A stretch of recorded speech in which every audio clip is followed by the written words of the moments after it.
So we have our regular meeting of City Council, Monday, October 1st. Welcome back to Dawson Creek. And I can actually say this time, for the first Monday, I think, all summer long, beautiful raining Monday morning. So we're going to start off with new councillor business. If there's anybody wanting to go around the room, I know it was an eventful week, but I'm not sure if anybody wanted anything to report off.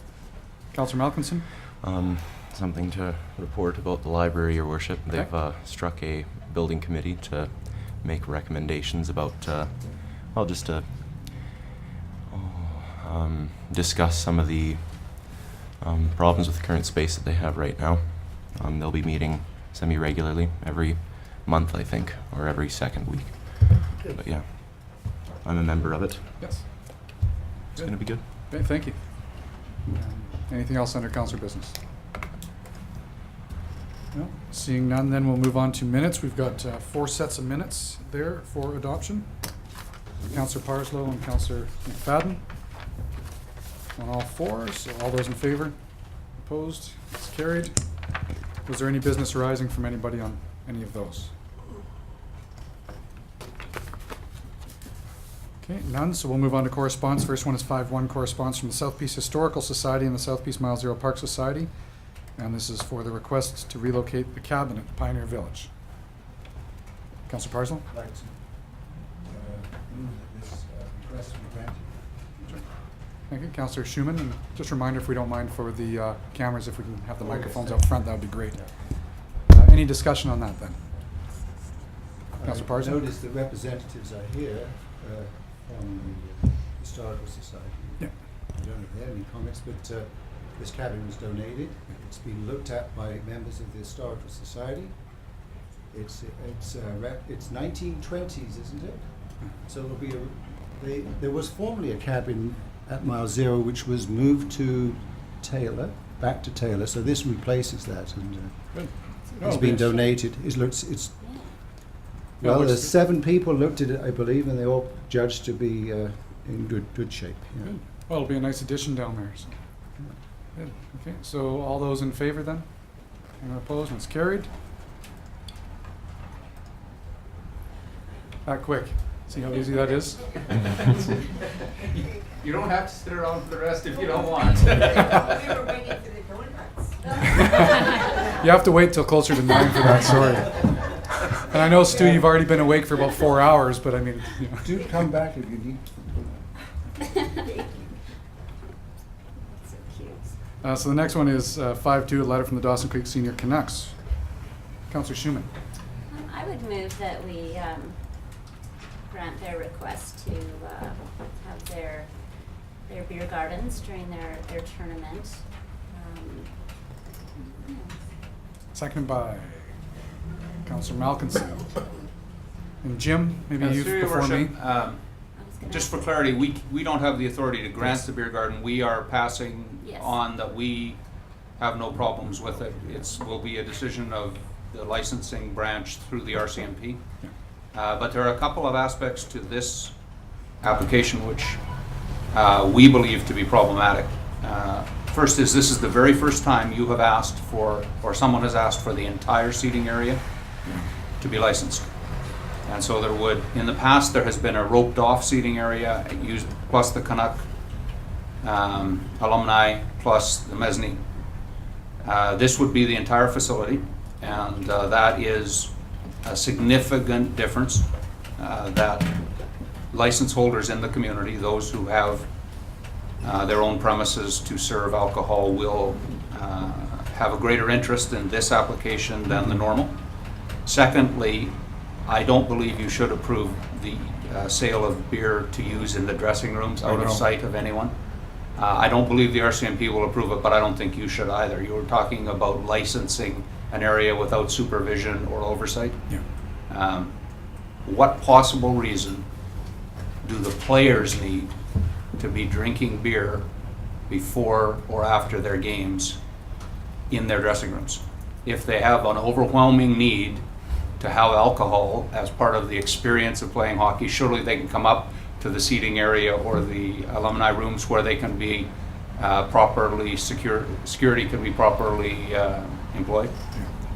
We've never allowed the sale of alcohol or the consumption of alcohol in the dressing rooms, and you have had several occasions where people contravening that policy have been suspended for lengthy periods of time from the facility. So this is contrary, both using the entire seating area and using the dressing rooms are contrary to anything council has ever okayed before. Yeah, we've never approved this before, and you look at one step further, so you look at the other facilities, it'd be like, you know, the curling rink, for instance, coming back saying we want to be able to be out on the curling ice all the time, and it's never been allowed before. But we have, in saying that, we have approved in the past for them to be able to have it up in the mezzanine in the alumni room, as you said, Jim. So those we've always... Those are, first off, there's never been any problem with those areas. They're easy for security to view. They're easy for our arena staff to view in case there is some deficiency in security. They're easy for RCMP or ambulance to get to if they're required to. And when you use them, you're sending the message that this is a hockey tournament, and as an ancillary, there is some beer serving. This request almost makes it appear as this is a liquor serving event and the hockey is incidental. So Councillor Schumann. Yeah, so we don't really have any sort of power to change their request then, right? Like I couldn't have said, You can do whatever you want. I made the motion that, we just allow it in the alumni room in the upper mezzanine. Yep, you have that right, because what we're doing is they're asking us, it goes to the RCMP. The RCMP basically is going to be looking for comments from us. We can Right. say yes to some, yes to all, no to all, and then it goes to the RCMP. Yeah, through your worship, it's your building. You can prohibit anything. Yeah. But in terms of approving it, all you can do is make a recommendation to the RCMP, even though, you don't have the power to approve, you can prohibit anything. So can I just amend my recommendation then? I'm looking to Brenda, because would be easier to defeat the motion probably and have a separate one, or... Through your worship, you can move to discuss this motion and have it defeated, or you can make an amendment as long as it's approved by the seconder. Okay. Okay. You can just Okay, amend. so, So then I would ask that we amend it to just to include the alumni room in the upper mezzanine. Who seconded it? Councillor Malkinson, And so... you're good with that? Oh, yeah. Yep. Sounds good. Okay, and thanks, Jim, for that background, too. I was wanting to make sure council had all that information, so... any further discussion? Okay, so all those in favor? Opposed? And it's carried. And it is not 9 o'clock quite yet, so we will not go into delegations. And we have 4 or 5 here today, so it'll be busy time at delegations, but we'll move on to reports. First one we have is 12215, and that's from the Director of Corporate Administration for the council meeting schedule. Councillor I'd Parsons. like to move that report number 12-215 from the Director of Corporate Administration, re 2013 council meeting schedule be received. Further, the council adopt the proposed 2013 council meeting schedule. Okay, seconded by Councillor Malkinson. Any discussion on those? Any dates jump out? No? So all those in favor? Opposed? It's carried. 7.2 is report 12214 from the Deputy Director of Community Services for the Hockey Academy. Councillor Schumann. I would move the report number 12214 from the Deputy Director of Community Services regarding the Dawson Creek Secondary School Hockey Academy be received, and further the council approve an hourly rental rate of $27.72 plus HST for the 2012-2013 Hockey Academy season. Seconded by Councillor McFadden. Discussion. Councillor Parson. Yeah, I just need a little more information here. I imagine, I notice Duncan isn't here, so maybe Jim can help here. What is the policy of the city as it relates to rates charged for use of our facilities for profit organizations? For profit? Yes, this involves a for-profit organization, so I just want to know what the policy is.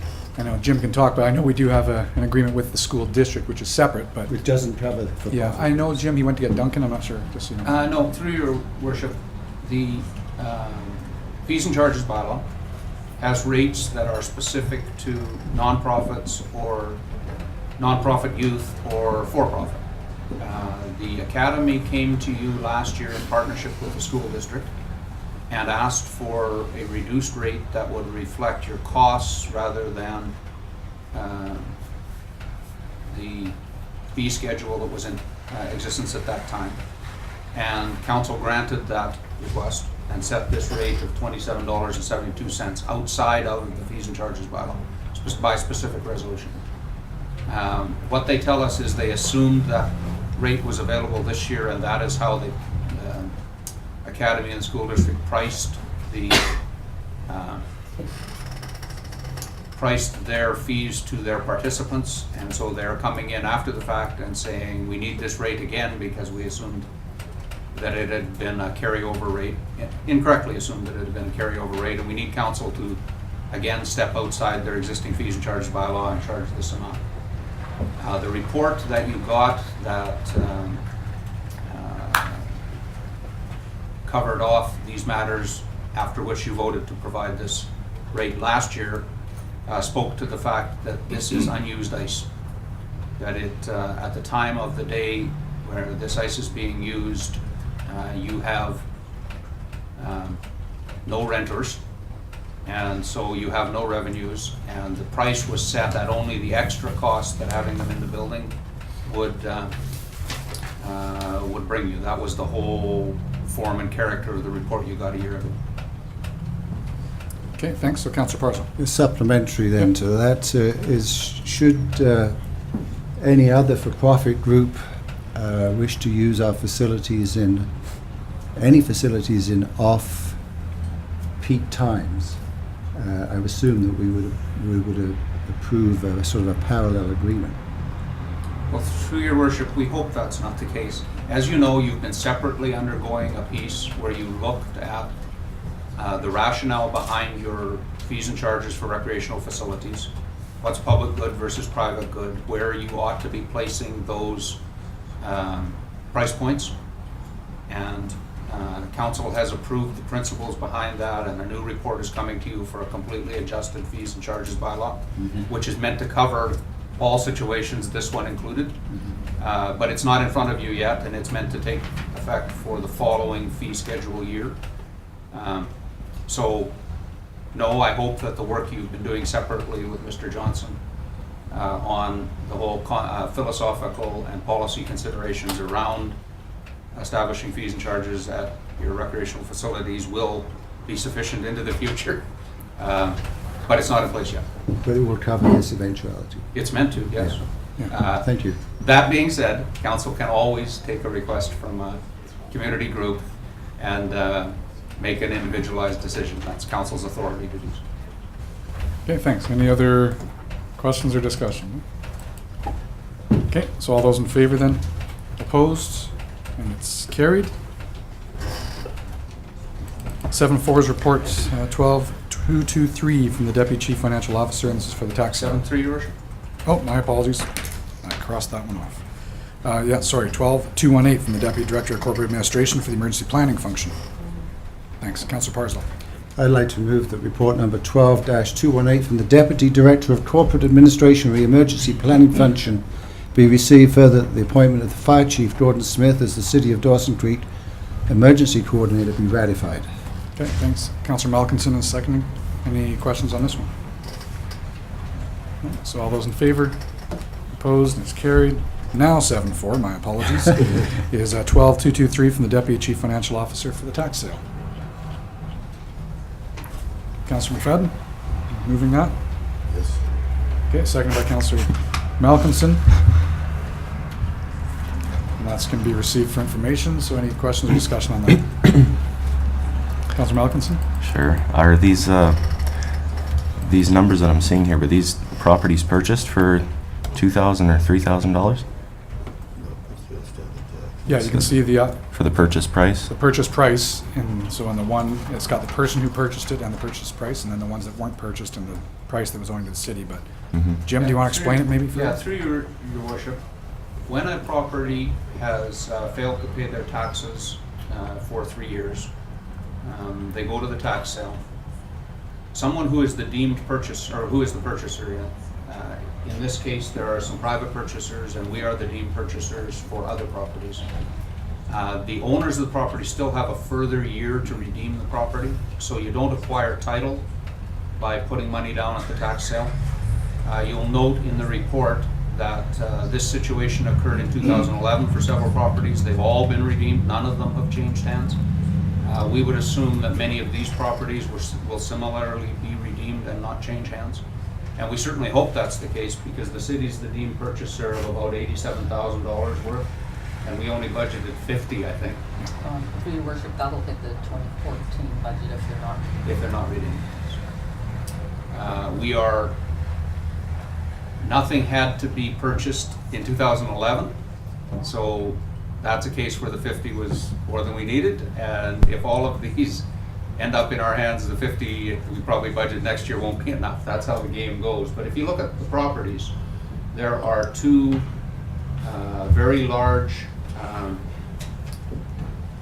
tax bills there, two very valuable properties relative to assessment. The taxes owing are nowhere near the assessment, so we assume someone will redeem those, and if they don't, we'll certainly be able to recoup our money if we end up being the owner. Okay, thanks for that. So any further questions then? Okay. So all those in favor? Opposed, and it's carried. So 7.5 is report 12226 from the Director of Infrastructure and Sustainable Development for the Land Reserve Exclusion application for Diamond J Farms on Highway 2. Sorry, Councillor Malkinson? I'm just scrolling down here. Sure. I move that. Can I, before you make a motion? Sure. Councillor Schumann just reminded me they are coming in for a delegation, so Pat, we should be tabling this one possibly till The later Shiptons? to the meeting. Yes. Okay, Thanks for catching. sure. I move that we table this item. Until after the delegation. Yep. Thank you. So seconded. All those in favor? Opposed? Carried. Councillor Schumann. Seconding my own motion, sorry. You're just that eager to do it. That's fine. Yeah. So yeah, we'll do that one at the end. Thanks. And 7.6 is 12227 from the Director of Infrastructure and Sustainable Development. This is for Perry and Brenda Mathias raw water hookup. Councillor Parslow? I'd like to move that report 12-227 from the Director of Infrastructure and Sustainable Development raw water hookup requests for Perry and Brenda Mathias be received. Further, Council approve the raw water hookup application from Perry and Brenda Mathias for Lot 4, Plan BCP 1826, Site 17, Township 78, Range 16, West 6th Meridian, brackets 4088-208 Road. Thank you. Seconded by, I'll let you second that one, Councillor Malkinson. Good. Any discussion? Councillor McFadden? I'm just reading the policy here, Your Worship, but what happens, we have actually maybe half a dozen raw water hookups out there. Is Oh, that no. many? No, there's way more than that. More than that? Oh, yes. What happens in stage 4? Do they say no water out of their system, or? So, Through Worship, I'll kick that over to Kevin. Through your worship, they're just small services that are typically used for watering agricultural, such as their cattle or their livestock, and they're pretty insignificant uses in the scope of things. So, current policy allows for one connection per property, and we restrict it to a 3/4 inch. It's much like a residential line. yeah. So they're not taking our potable water for non-potable use because it's upstream. Yeah, I understand that. Okay. but, Through your worship, so they can't, when we go to our first stage of restrictions, they're, like everyone else, they're on even on odd day watering, and when we prohibit lawn watering, they're prohibited, and when we prohibit watering vegetable gardens in stage 3, they're prohibited. In stage 4, the stage 4 changes are really relative to commercial operations. They're not much different than stage 3. But in none of those stages do we prohibit watering your livestock. And the livestock continue to be watered, even in stage 4. okay, thank you. Okay. Good question, no. Any other comments? All those in favor then? Opposed? It's carried. And the last report here is 7.7, which is 12220 from the Director of Corporate Administration around the water supply use agreement for our reclaimed water. Councillor Schumann. I'd move the recommendation that report number 12-220 from the Director of Corporate Administration regarding the reclaimed water supply use agreement be received, and further that the reclaimed water be made available for sale at the rate of $2.50 per cubic meter, subject to the customer entered into a reclaimed water supply use agreement with the City of Dawson Creek. Thank you. Seconded by Councillor Barslow. And questions now. Councillor Schumann.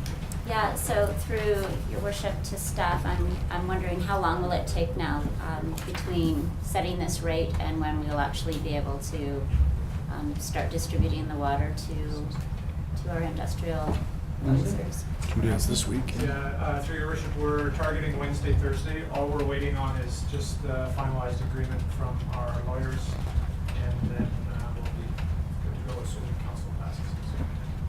Okay. Thank you. So then, can I ask the question too, when there's the comments in the report that we want to have similar agreements. So do we have identified list of all of the people that want to start taking water? Like we already know, I guess, through water sales, who's taking our potable water for non-potable use, who's shut down right now, and this will allow them now, even under stage 4, to start purchasing water. So I assume we know who they are. Have we already been in contact with them, I assume, Kevin? Through your worship, yes, you're right, we do know who they are. Should stage 4 stay in effect, I think they would all be anxious to get their hands on some of that. But we will be reaching out to them now. We didn't want to do it obviously ahead of council's decision. Once we have a decision, then we'll reach out to them. Sure. And just for the, please correct me if I'm wrong here, just for the public's knowledge, so people who were taking water for non-potable use before, but we're taking our potable water, we're paying $4.50 because of the extra tariff that was added on. So now we're suggesting it'll go down to $2.50, another incentive to get off of our potable water, correct? That's correct. Any other comments then from council? I think this is just another added benefit to what's been established by the city with Shell Canada. So I think it's great. Brings people back to work. Yeah, I agree. Thank you for that. Okay, so all those in favor then? And opposed? And it's carried. Wow.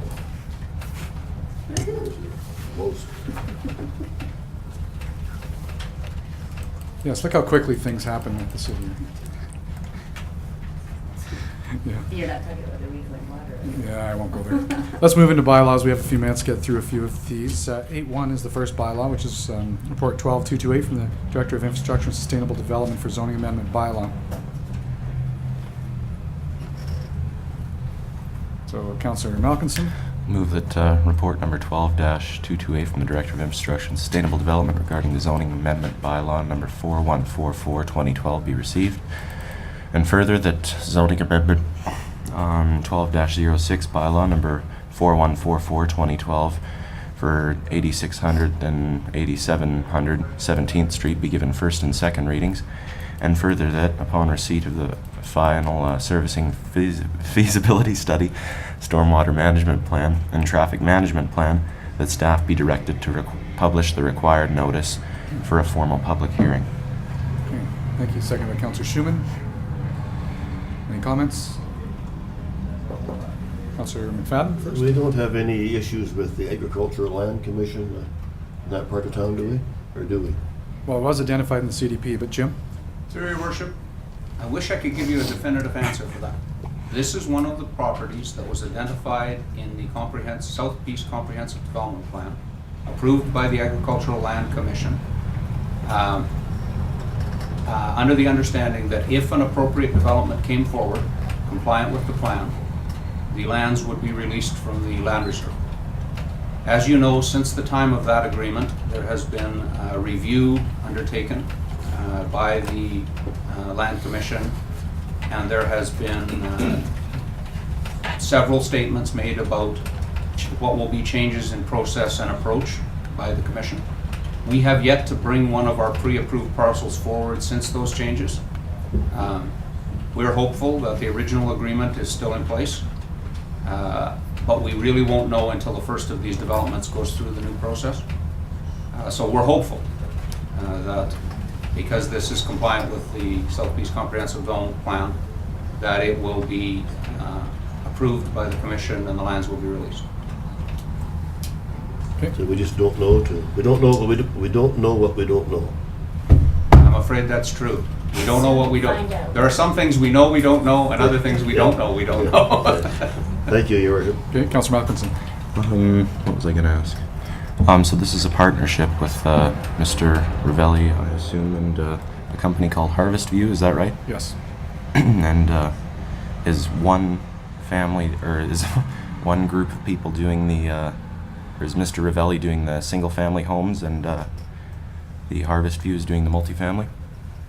I could answer that, but I should probably kick it over to staff to be accurate. Through your worship, the reason that Mr. Ravalli is on the application is because part of the property that is targeted to be rezoned is his, and it's outside of what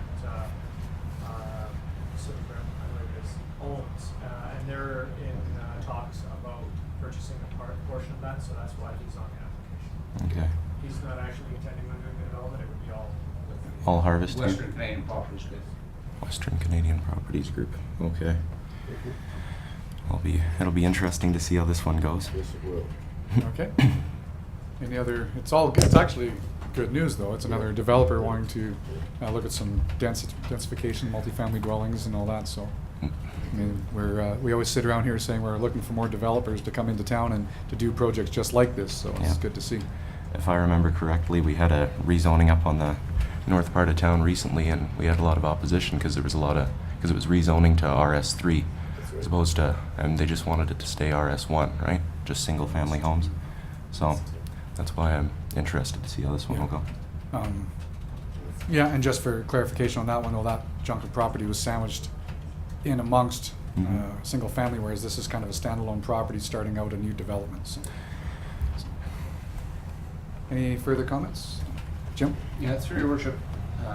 The other thing that makes this unique is that the plan of development for this particular property was created through Community Charette. So it was a combination of community citizens, area residents, developers. The rezoning is compliant with the plan. It's from where we are now to where the plan said we should go. So there's also already been significant public input on this. And so if you're going to encounter the same opposition, what it would mean is people have changed their mind in the 3 years since the charrette. Yeah, we already had quite a few town hall meetings on this one. Okay. Seeing nothing else then, we'll move. So all those in favor? Anyone opposed? No, it's carried. And what we'll do is we'll stop at that one and we'll go back then because it is 9 o'clock and we'll move into delegations.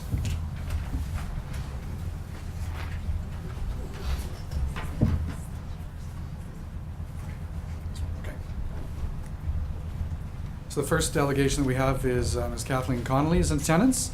And it's my pleasure to read out a proclamation here. And I'll invite you to come forward. And Thank you. Morning, everybody. Good morning. so whereas in conjunction with National Small Business Week, October 15th to 19th, 2012, the Dawson Creek and District Chamber of Commerce will be celebrating local small business and entrepreneurship development. And whereas Small Business Week is an opportunity to pay tribute to the entrepreneurs who drive the Canadian economy and use their energy to expand Canada's business sector, it is also an opportunity for the Dawson Creek and District Chamber of Commerce to celebrate their accomplishments and to raise their profile. And whereas Small Business Week serves as an opportunity to inform the public on how the Dawson Creek and District Chamber of Commerce plays a key role in developing small businesses here in Dawson Creek. So now therefore I do hereby proclaim and recognize the week of October 15th to 19th as Small Business Week in Dawson Creek. And thank you. Do you want to have a few minutes as well? I just wanted to mention that in the province of BC, about 98% of all businesses are small businesses, employing over a million people in our economy. So super important for us to support our small local startup businesses, help them grow and succeed. That's sort of our role and what we're all about. So we encourage you to, especially our downtown core right now with the building and the fires, it's really important to get down and support our downtown core. We're sort of struggling, so make sure to come out and check us out. Yeah. Thank you. Sure, and I just want to thank you too, because I know the last couple of weeks with the devastation right next door to you with the Alaska Hotel and Brass Scissors also imposed a bit of a downfall, I guess, for yourselves and for all of the tenants in the building. And I hear that you've been at least successful of getting things started, and wish you guys the best of luck to get everybody back in there into the facility. And I guess thankfully there wasn't the extreme damage that there was any loss for the most part of contents. Yeah, we certainly appreciate the effort of the fire department to preserve that building. It's critical to the downtown core and to small business. It really gives small business an opportunity to start in our little wee offices, expand and grow and become successful storefront businesses. So Yeah. it's important. Yeah, and council recognizes the importance. I mean, every time we talk about the Calvin Crooks Center, which I'm not going to give you a date right now of when it's going to open, but every time we talk about that, one of the biggest things we highlight is the fact it's going to bring people into the downtown core, and we're hoping that that will be another tool on helping small business in that area. So, Thank you so much. any questions or comments? No? I do have the proclamation. I'll bring this over to you. Hang it in Smoky Bill. I That's know, all. it's getting better though. Thank you so much. Okay. Thanks. Thanks so much. Thank you, Yeah. everybody.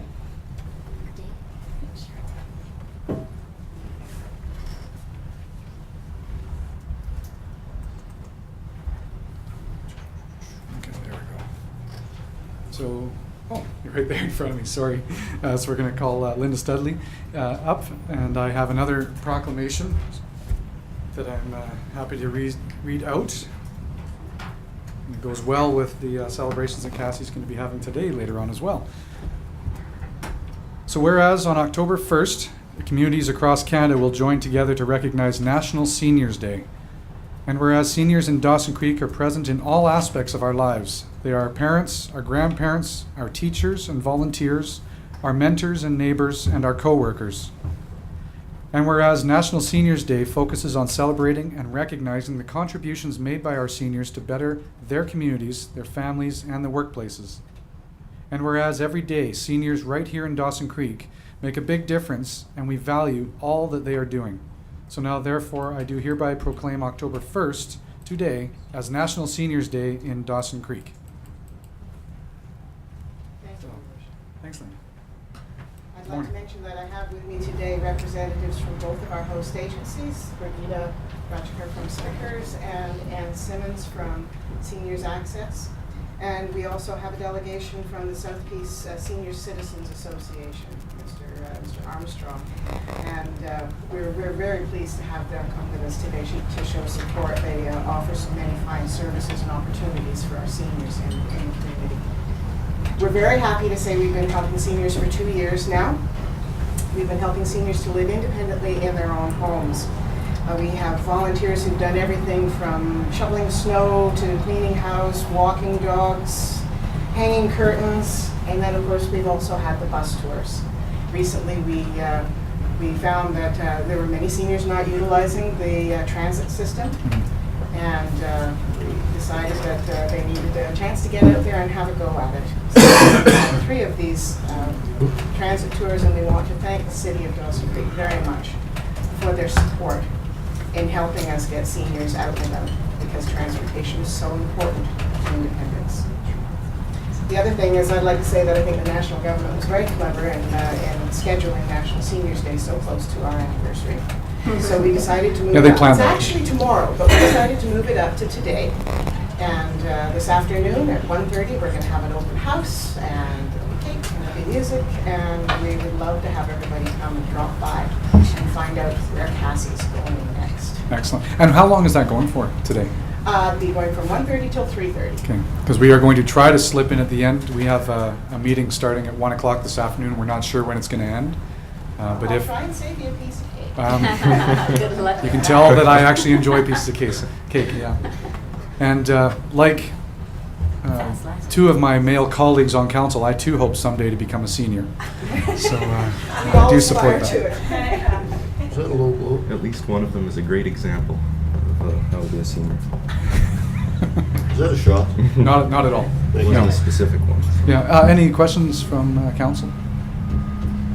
No. Other than, I do want to say on the proclamation, I think that really sums it up. When you look at the city of Dawson Creek, the way this community was founded, and the seniors that we have in our community have a lot to be, and we have a lot to be grateful for to the seniors who have really built this community.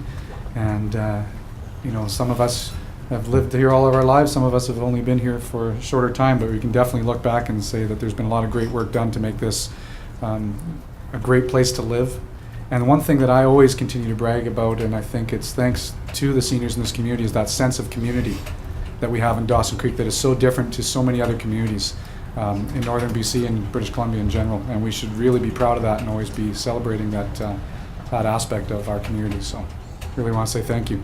And hopefully our meeting will finish early. No pressure on a few councillors. Hopefully we get out of here early and have a chance to make it over for a piece of cake. It's marble cake. Oh, well, on that, we will be done. We'll adjourn early. I do have the proclamation that I can hand to you as well. And Andy's come up. Yes, definitely, please. Regina and Bud?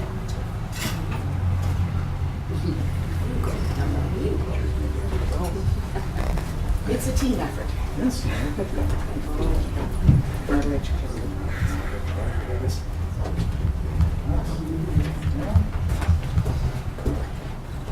Let's move on. Get the whole gang. Yeah. And don't you go hide it. Excellent. Well, thank you very much again for coming in. Thank you. Thank you. Hopefully we'll see you this afternoon. Thanks. See ya. Thanks for coming in. Hey, how are you? Yeah, enjoying the bus tour next year, yeah? You betcha. Oh, there she is. Yeah, it is. So it's my pleasure to have one more proclamation too, and we have Ms. Deborah Watts in attendance, who's going to come forward under 6.3. Hi, Deb. Please come forward together. You can, you know what, and I'll just read it. We can all come to the front for this one. How's that? But I'll stay by. 14 years. Sure. Yeah. You know the drill, right? Another drill. But I'll just stay by the microphone quickly just to read it out there. Whereas thousands of British Columbia foster families provide alternate family care for children temporarily unable to live with their families. And whereas foster families are an integral and valued part of the team of public and private professionals serving the families and children of British Columbia. And whereas foster families are asked to provide emotional support and care for children who will eventually return to their own families. And whereas fostering is a community responsibility and foster families build stronger communities. And whereas the City of Dawson Creek wishes to recognize the care, the compassion, the unselfish commitment of foster families within its boundaries and surrounding areas, I therefore do hereby proclaim the month of October as Foster Family Appreciation Month here in Dawson Creek. Thanks again for coming forward. I'll give you this. Our new team leader. This is our new team leader. How are you Kim doing? Sullivan. Thank you. I'll give you this. Thank you. And have that, and we can have a few minutes, definitely, maybe give an update of if there's anything happening this month.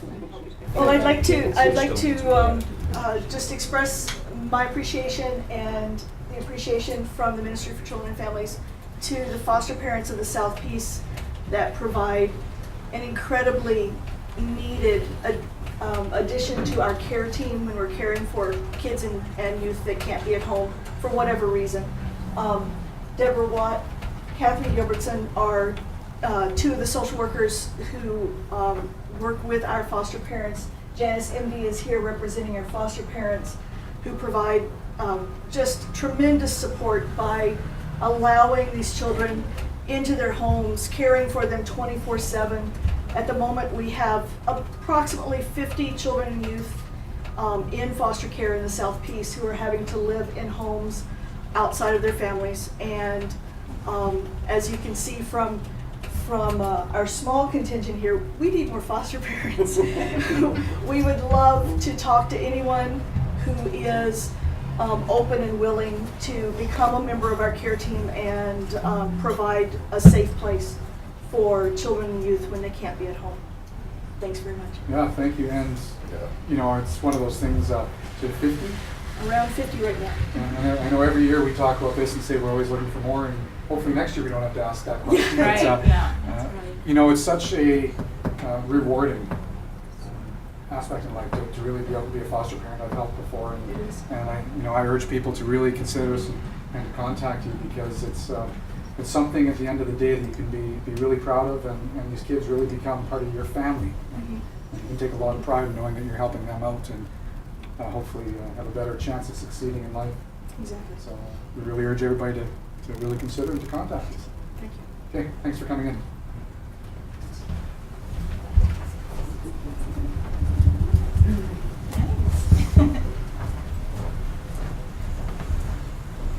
So Brenda, do we have Mr. Shipton here?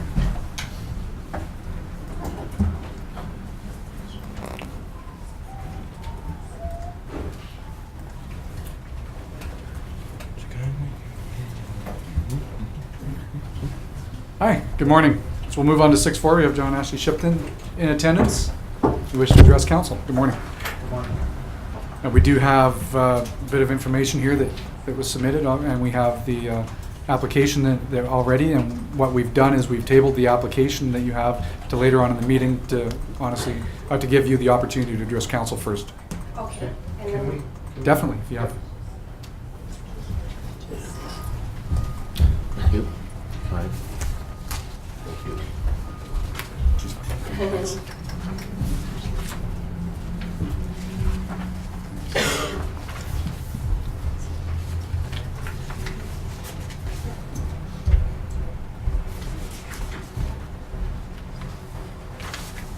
So thanks, yeah, feel free. Okay, so I'll just kind of review what I have in the package there, go over it with you guys. So we're here today to request that you approve the agricultural land reserve exclusion application to exclude the northernmost 80 acres of half section at 51 and 81, Highway 2 from the agricultural land reserve. So is everybody familiar with where we are talking about? Yes. Okay. Okay, so the exclusion area measures 2,414 meters in length and 402 meters in width. Our intention is to work with the city to provide suitable lots that can be successfully developed. Due to interest recently and over the last few years, we feel that the opportunity to develop these lots presents itself. Sorry. Free if you interrupt me or Actually, do you mind pressing the mute button too, so the microphone comes on? Do you have trouble you to do that for me? I appreciate that, yeah. Probably help a bit better. Thanks. Okay. So we're aware that this land was considered for non-agricultural use during the 2007 South Peace Comprehensive Development Plan and was not selected as one of the development lands. Nevertheless, recent developments such as the announcement of the twinning of Highway 2, the development of light industrial lots to the north of the proposed lots, and the development of industrial lots on land removed from the ALR in 2007 provide reasoning to revisit this decision. The city of Dawson Creek was founded on agricultural land, and without the development of agricultural land, city expansion would cease. Heavy industrial lots to the south of Dawson Creek, such as the Hanson Industrial Subdivision and Bork Construction, have been successfully developed. The addition of light industrial lots available along Highway 2 will maintain competition and fair lot rates for new businesses approaching the city. Businesses that are location sensitive, in need of traffic flow, and large lot sizes currently cannot find property to suit their needs. In cooperation with the city, we can provide these lots and that will suit their specific needs. The Ministry of Transportation and Infrastructure is currently developing designs to change Highway 2 to a 4-lane highway. This includes construction of 2 additional lanes with a median and upgrades to intersections. The ministry has approached us to purchase additional land along the proposed lots to complete the project. In cooperation with the ministry, additional right-of-way along the alignment may provide access to the industrial lots via a backage road off the east of Peterson Road. Access and service to these lots can be completed with cooperation from the ministry as they complete the twinning of the highway along these lots. This cooperation will decrease the inconvenience to the residents of Dawson Creek.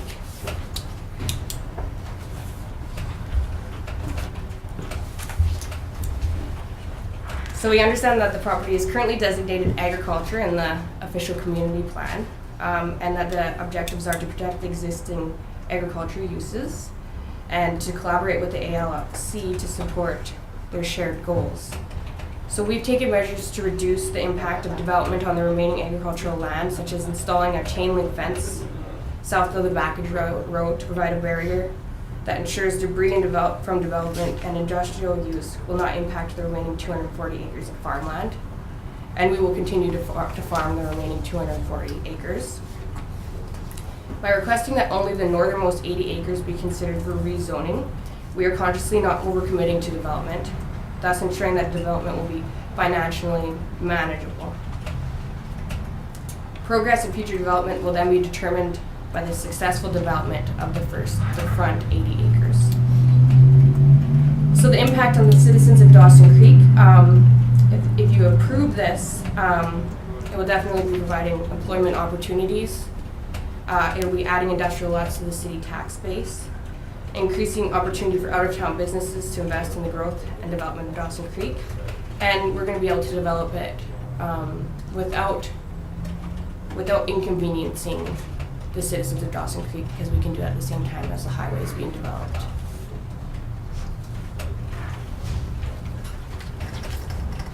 So in summary, interest and need for large size industrial lots just off of Highway 2 has prompted us to approach the council with this application.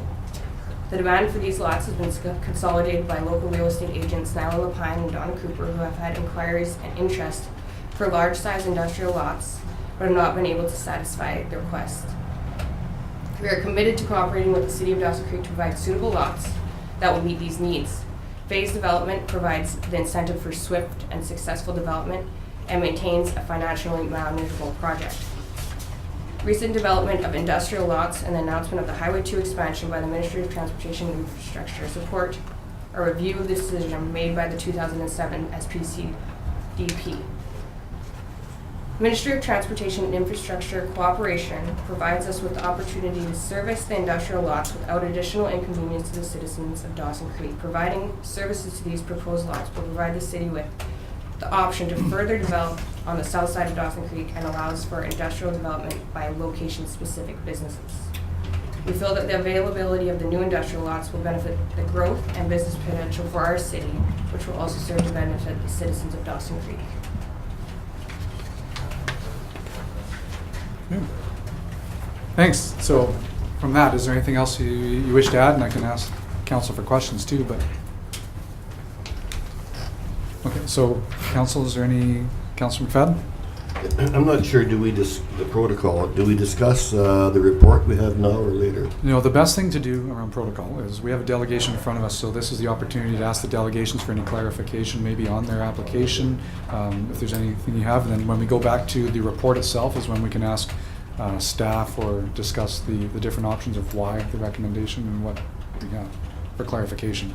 This is an opportunity then with the Shiptons in front of us. I just, it looks like there's two quarters there, and the city boundary goes along the highway and then jogs south to take in two quarters and then back north to the highway. Is that correct? Is that how that is? That is correct. Okay, and then And this is within city Yeah, limits, which yeah. is why they're in front of us and not the regional districts. Right, that was why. Yeah. Now to the west of that, I see something that says number 4. I don't know what that means. I mean, this may not be the time to ask, but probably not. Sure it is. Well, it might be something, Sure. yes, that the delegates can answer. So, yeah. They probably don't have the map that I have. I have the report to council from Kevin, Yeah. but I also Yes. have there's a commercial service area. To the west. Could that be? Are you talking to the west of their property? Yes, did I say, It's- what did I say? You said to the west, yeah. Yeah. Yeah, there is a small commercial Commercial. service area to Yes. the west of the. Okay. Yeah. Okay. Yeah, No, I yes. guess, I'll wait till the report comes up. I've got a few more things, but I'll wait till the report comes up. I think Okay. it's a staff question. Okay. Is it possible? We can discuss the report now too if you don't. If there's mind. things in the report that you want to highlight, Or that's if there's definitely any an option. questions that we have, we do have the report, so I have been able to look at it. So if there was something that. A lot of the questions will be probably referred back to staff, but Okay. but if there are any questions in the report, I mean, for the Shiptons, definitely for council, you can ask those. Or do you think it's all, if you have enough Well, information in front of you? I don't know why the recommendation would be to refuse the application. I mean, what do we care? If these folks want to take a chance and develop it and put some money at it, then Sure, well, so when So we be just, it. I don't know if this is the time or the place to ask those questions, but well, in front of the delegates, I'm sure that they could answer why they'd want to have it done now. But in all fairness, council will that's probably a- ask that to staff okay, that's afterwards, fine, because that thank is you. their Yeah. recommendation. I They'll was have the wasn't background. sure when that should be brought up. Yeah, because this was, back in Yeah. 2007 prior I to understand here, that. so. Yes. Anything else then from council for the delegates? I think the proposal is very clear, Yeah. and obviously there are hurdles to be overcome for it to be realized. That I would imagine number one hurdle will be anything dealing with the agricultural land reserve, with their one-size-fit-all philosophy, seemingly, which I find objectionable. So all I can say is I wish you well with this, but I keep my fingers crossed for you. So. Thank you. If you guys can allow us to approach the ALR with this, I'd really appreciate it. It is, you do realize they are the ones that, if it went forward, that they're the ones that would have the say out of the ALR. I believe you have that experience and you understand that. Yeah. And they didn't need our permission to approach them. Technically, they look for a letter. Yeah, I from understand the that, city. but they're free to do that without. It helps. Yes. I'm sorry? It I don't- would help. I don't Of know course, if- yeah. I don't know if the commission would entertain it, but Oh, those are things we can discuss after Yeah, we yeah. discuss the report. So if there's nothing else, thank you for coming forward and appreciate this, the Thank you background very on much. this. But before we go back to that, yeah, sure, let's take, just take a 2-3 minute recess, everyone. We'll fill up our coffees before we get into the last delegation. What?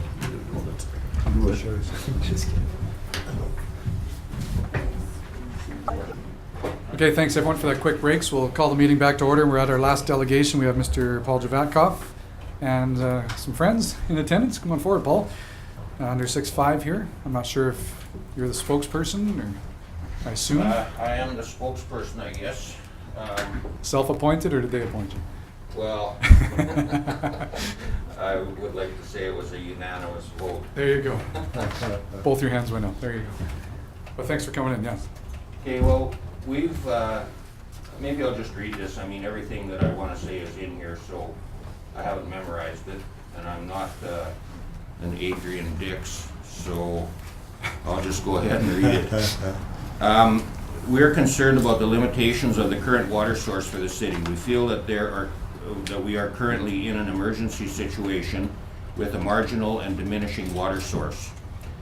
We feel that water restrictions, although necessary in these conditions, create stress for our residents and also present an impediment to growth, both industrial and residential. It seems that the city is on perpetual water restrictions. We feel this sends a negative message regarding the ability of the city to provide for its citizens and to accommodate growth.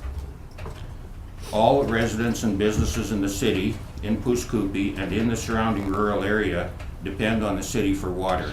Sustainability of our community requires an ample, consistent, and dependable supply of water. We are aware that the cost has been a major stumbling block to developing another water source.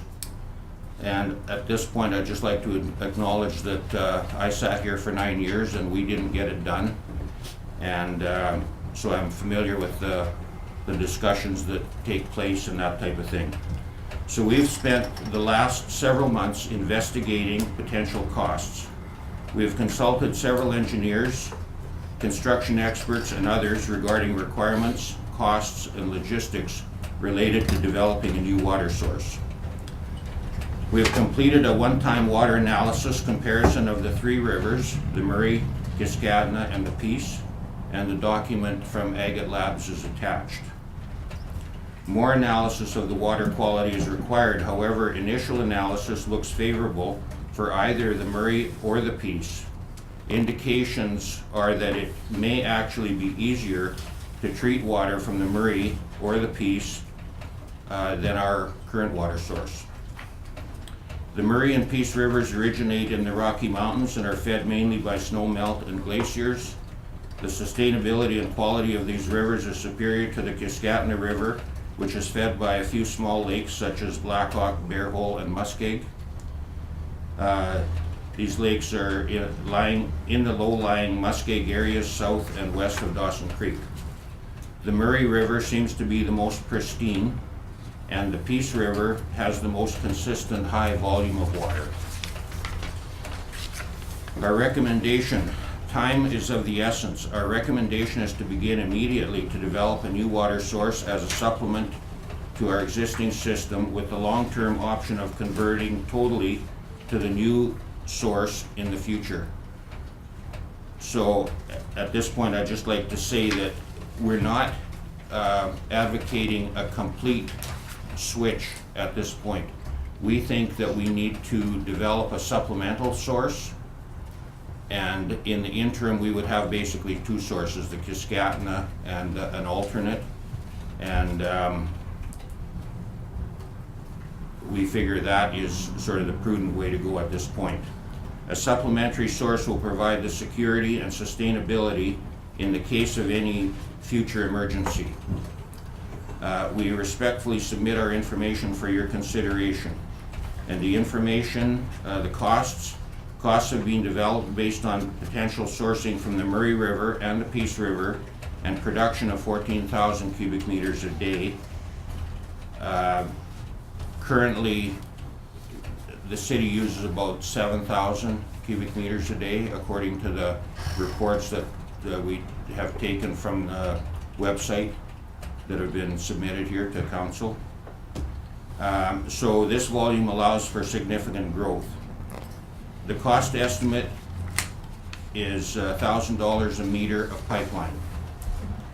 The gross cost will depend on the route selected. However, as an example, the Murray River as a source with a pipeline paralleling Highway 97 will result in a cost of $57 million. And this is the upper limit of the costs as far as we could determine from all of the discussions we've had with, numerous experts, basically. This cost estimate includes all costs related to developing a new water source, including source selection, permitting, engineering, right-of-way acquisition, clearing and grading, access construction, and cleanup. Purchase, transportation, and installation of 20-inch HDPE pipe with 3 meters of cover. It includes a section of 360 pounds per square inch capacity pipe for the initial lift from the river elevation. Water intake, pump house construction, or well drilling, whatever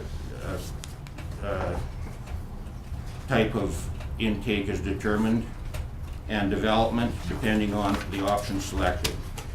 Booster station, road crossings as required, river and stream crossings as required, and includes a 15% contingency. Operational costs are not included in this estimate. Operational costs will be relative to the demand, and multiple options for powering the system must be considered. So the multiple options, being natural gas generated or electrical or whatever. Some of the options and opportunities for consideration. Cost sharing with senior governments must be pursued, especially in the current situation of water shortage. Disaster relief may be an option. MP Bob Zimmer has expressed to us an interest in assisting with the development of a new water source for the city. Cost sharing with industry must be pursued. The priority of a 5th reservoir must be considered versus the need for a secure water source.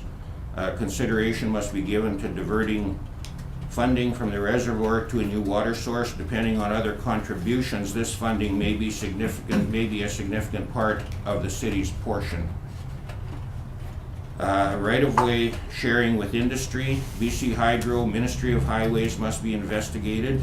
Right-of-way location may reduce costs. For example, a Crown land route may reduce acquisition costs. And acquisition costs we've included at $40,000 a mile.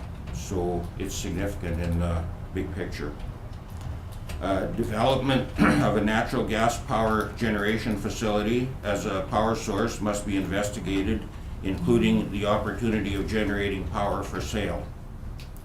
Options for partnership or purchase of surplus power from existing industry sources to operate the pumping system must be investigated.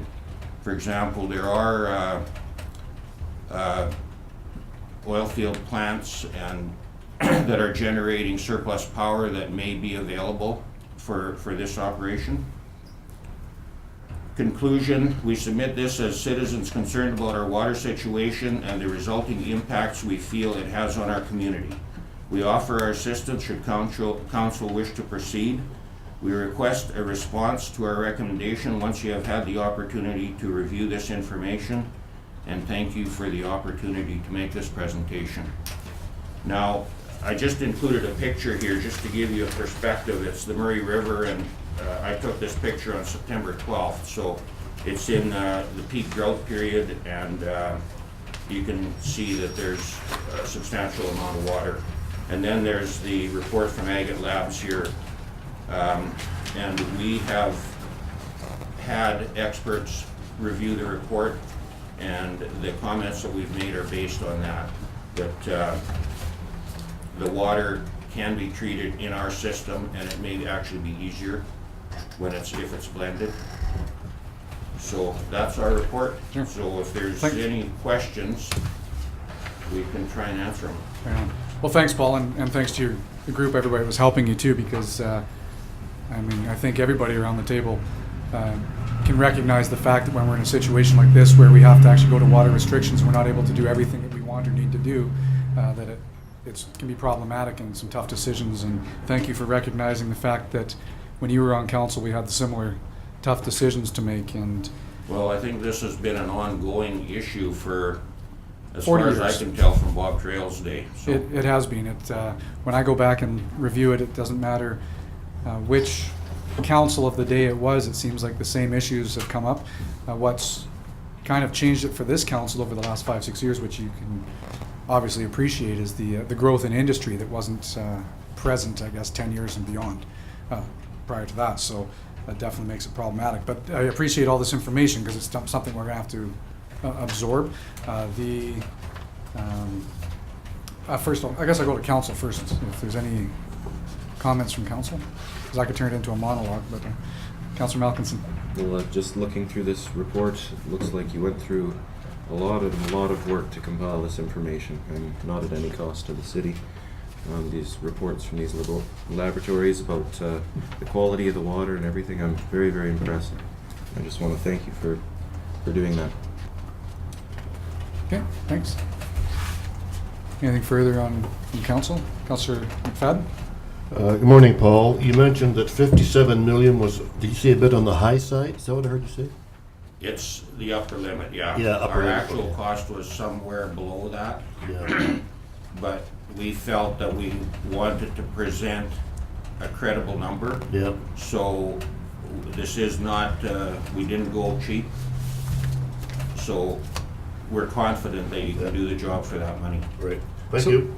So on that, Paul, now you've spoken to engineers, but there's obviously no engineered drawings or no extensive work done by any engineer on this, because it would cost, I've heard hundreds of thousands of dollars, if not millions, just to do the engineer work prior to determining the best route. So obviously that wasn't done, but you said you've talked to experts around this and they're comfortable with these numbers, because I assume we don't have a document in hand from a company saying, sign here and we'll do it for that amount, right? No.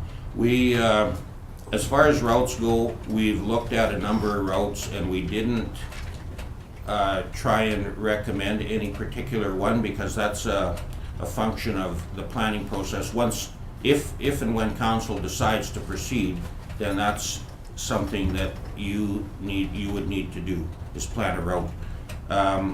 Personally, I've driven the highway a number of times from East Pine to here, and my personal preference is that route, because it's accessible and it's going to be, if you can get approval from the province to locate it along the highway. But there's numerous routes, and there's other factors, like there's pipelines that are already existing that you can possibly piggyback on. And when you look at developing a pipeline, there's the permitting and clearing and access construction and grading and the whole 9 yards, so it's pretty substantial cost. So, you know, there's lots of different factors. As far as the engineered drawings, no, we didn't pursue any specifics because first you need to pick a source and you have to go through the permitting and that type of thing. Yeah. But we were fortunate enough to talk to a lot of people that have a lot of experience and expertise and were willing to tell us kind of historical numbers and rules of thumb, things that they use for their initial planning. Okay. So we're very comfortable with the numbers. As far as engineering, you know, when you get into even determining the pipe size, I mean, we've selected a 20-inch HDPE pipe and a 360 PSI capacity gives you about a 15-inch inside diameter for transferring water. Now, we based this report on that pipe to produce 14,000 cubic meters a day. Like I say, currently you're using around 7,000, so that doubles. But I think there's a need to look further into the future, because if you use that pipe, it's plastic pipe and it lasts a long time. Who knows what can happen with the city, you know, 30 years, 40 years into the future. So it would be nice to have a plan that allows you to even expand that production. So, you know, there's a lot of things that went into this report that there is no engineer or contractor that has given us any quotes. Okay. Or, but they have given us the benefit of their knowledge. Their expertise, yeah. Thanks. Councillor Schumann? Yeah, thanks so much for coming today and giving us this information, Paul and group. So you mentioned the $40,000 a kilometer for the potential, like buying the right-of-ways, et cetera, et cetera. Is that incorporated into the 57 million, or is there? It's $40,000 a mile. Oh, 40, sorry. And that is incorporated, yeah. Those are typical land acquisition costs. Now, that's for oil and gas industry, so, Yeah. you know, if you go to a landowner and say, you know, this is for the good of the community, and you might get it cheaper. Or if you go on Crown Or they land, say you need it and they double their price, you never know. if you go on Crown land, you only pay for the timber, which is quite a bit cheaper, so. Yeah. Any other comments from council? No? Well, I Sorry, may- Councillor Parzo, of course.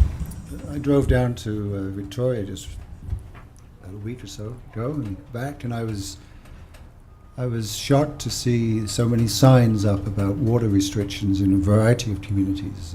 Some communities I didn't think they would have a problem with water. I'm thinking of Chilliwack when I say that. And so the water issues, I think, with changing climate patterns, is becoming a more serious problem as we progress with changes to our patterns of weather and so on. I guess one of the key questions that I've heard at the council table is whether the weather experiences we've had in the last few years are going to be the norm or not. I guess I tend to think that they're going to be the norm, but that's just an opinion. I think there's much debate about that. But one of the things that I think is important to the citizens is secure water. I know it's very important as you think about development. And so we really need to think 30, 40 years down the road as we think about this challenge. And I know that not ever being a private businessman, I can't speak from a background, but I know that if I was thinking of relocating business here, I'd want to make sure that there was good power supply and good, reliable water systems. It scares me when I read about what is happening in many communities in southern Alberta that have basically closed themselves for development because they can't provide their existing population with water. And I don't think there's anyone in this community wants that to happen, because I lived, when I first came to Dawson Creek, man, the economy here was very flat. And now it's booming, and it can be sustained for quite a few years. And so we need to certainly get this water issue right and do something about it. And there's alternatives. I mean, some of the alternatives I've heard that are interesting is needs to be also researched thoroughly.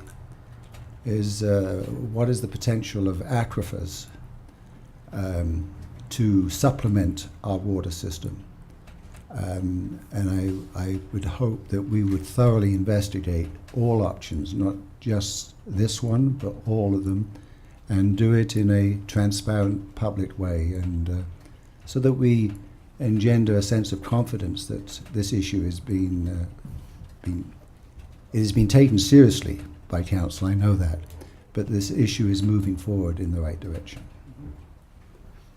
Well, Thanks. so that was the, one of the main things that we're concerned as well as the, industrial growth, because, most of us have been here through the period from 1980 to 2003, and it was pretty quiet.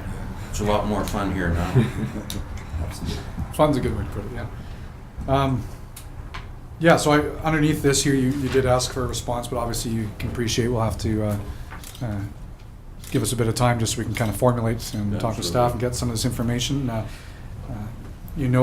think you do know that we're in the final stages of getting the engineered drawings for the water reservoir. I know you're quite familiar with that. I think you even made the motion to purchase the land to look at the reservoir when you were on council, because we recognized we couldn't afford the water source at that time.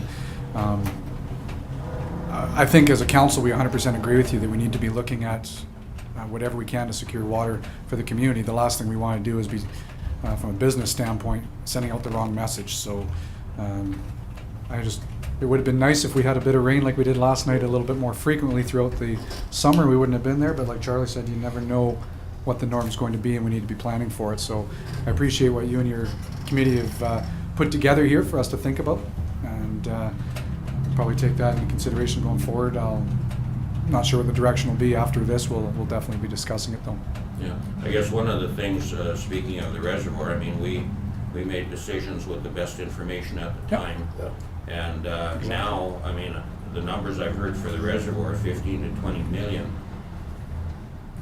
If you can swing a deal with the senior governments, that could be your portion of the new water source. I don't know. Like, those things are questions in our mind, and it's just something that we tried to include in here to, for consideration. Yeah, and I appreciate that, and that's always going to be the challenge is 15, 20 million. We don't have any of that right now, so if we were able to have $20 million and then go to the provincial and federal government and say match it and we got a new water source, that would be ideal. No matter what we do.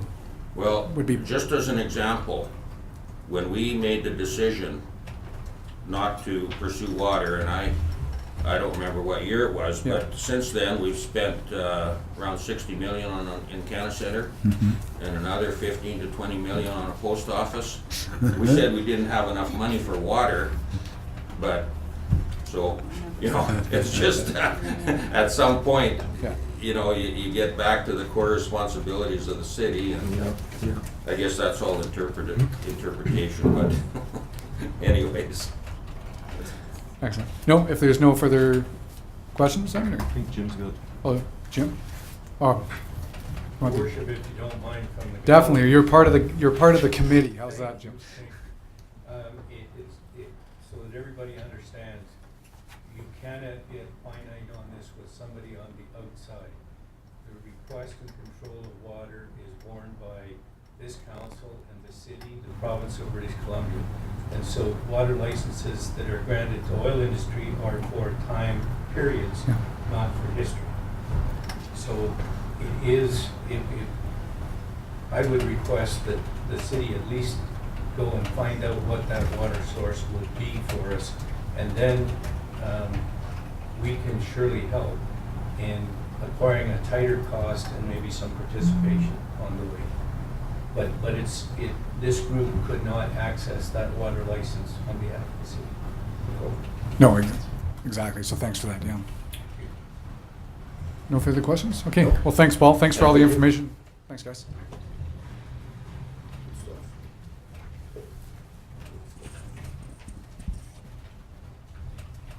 On that, let's take 5 minutes again, because I'm sure the media might have a few questions, and we might as well give them that opportunity and not miss anything. Shelley, I want to That's right. So we'll call the meeting back to order then. For now, we'll continue where we left off, which is bylaws. We're at 8.2. We had 7.5 in this. So 8.2 is report 12.222 from the Chief Financial Officer for the permissive tax exemption bylaw 4147. And this is for first 3 readings. Councillor Schumann, seconded by Councillor Parslow. Any discussion? I think I asked Shelley a question. She's gone to. Oh, okay. So she's back. Good timing then. And there's some correction needed to be made. Okay, do you mind asking the question then? So we. Okay, the question I have is why CN is on the list of, given that it's a profit organisation. Okay. And Shelley has the answer. Yeah. I knew she No, would. I don't, but I don't get it. Through your worship, I just talked to the tax clerk, and basically it was a recommendation by BC Assessment last year to put it on the exemption, and it's to do with the lease, I believe, between CN Rail and the city, so we'll follow up on that. Okay. You okay with that for now? Then? Absolutely. Yeah. Okay. Probably a crossing, your worship, but we'll look. Sorry. Go ahead, Jim. Through your worship, though, before you vote on this matter, you just to highlight what you're actually doing here. You're making the determination that a number of nonprofit and religion-based organizations in town are not in a position to pay you property tax, and you are treating them differently than privately owned land right beside them, and the cost of that is over $1 million a year. That's the correction. Excuse me, that's the correction that I need to make in the report, if I may, before we continue. The total exemption is $294,092, and the reason it was $1 million last year is because the multiplex was included, and this year BC Assessment said we did not have to include it. So it's $294,000. Yeah. And For the same purpose, same reason. for the same reasons, and I'm not suggesting for a moment that those reasons aren't valid, because I do believe most of these organizations would not be in a position to pay you your taxes. They depend on some funding sources, often the provincial government, who will not include in their granting amounts to pay municipal property tax. And so you wouldn't want to tax them because you just end up owning their land and becoming their landlord. But some communities are moving away from these permissive tax exemptions, even with those potential consequences. So just a heads up to you that this becomes a more and more active issue, the more money's in play, basically. Yeah, thank you. And that's actually an interesting point because it was discussed, excuse me, a bit at the UBCM with some communities saying that, especially when these agencies are funded by the provincial government and they're not paying the taxes and the local taxpayers are, it's basically a form of downloading. And a lot of communities that I heard, that I spoke with, are actually trying to figure out a way of weaning themselves off of this, where the local taxpayers aren't basically subsidizing it. So thanks for highlighting that, Jim. Jeremy? Yeah, notwithstanding Jim's comments, which is, I think, a very true statement, obviously, for the vast majority of the list there. But if you look at the list, and I don't wish to highlight any particular organization, there are some that are, how do I put it, well endowed and have They have the means. Have the means, and so there's only a few that I know of on this. The vast majority is I'm going to say 90% of them are their services or existence would be somewhat severely compromised, and the difficulty is then playing God, no pun intended, over some churches and saying, hey, you've got the means to to pay your taxes, and I know that if you pay your taxes, you would be probably compromised. So I don't wish to get in that game, but it is. There are some here with some considerable wealth and sizable operating budgets and sizable staffs with very good salaries. Yes, and that is one of the things you can't. It's all or none, I think, is the way we have to look at it, right? So, Councillor Malcolmson? Why, we just received a request from Spickers it was a month ago, I think, wasn't it? And a question that I asked at that meeting, I think, was, Spickers receives its funding largely from the provincial government. Why are we permitting an exemption to an organization that receives its funding from the province?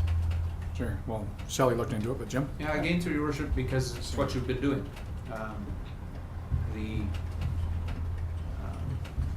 Fairness is an essential element for permissive tax exemption bylaw. Those that have been challenged successfully in court are those where a council has picked and chosen which group to apply the criteria to and which not to. You have on your list many in the same circumstance that receive their funding from the province.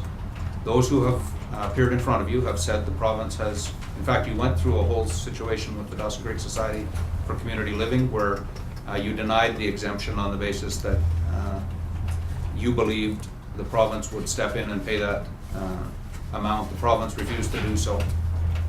And you retroactively ended up having to put that group on your exemption bylaw.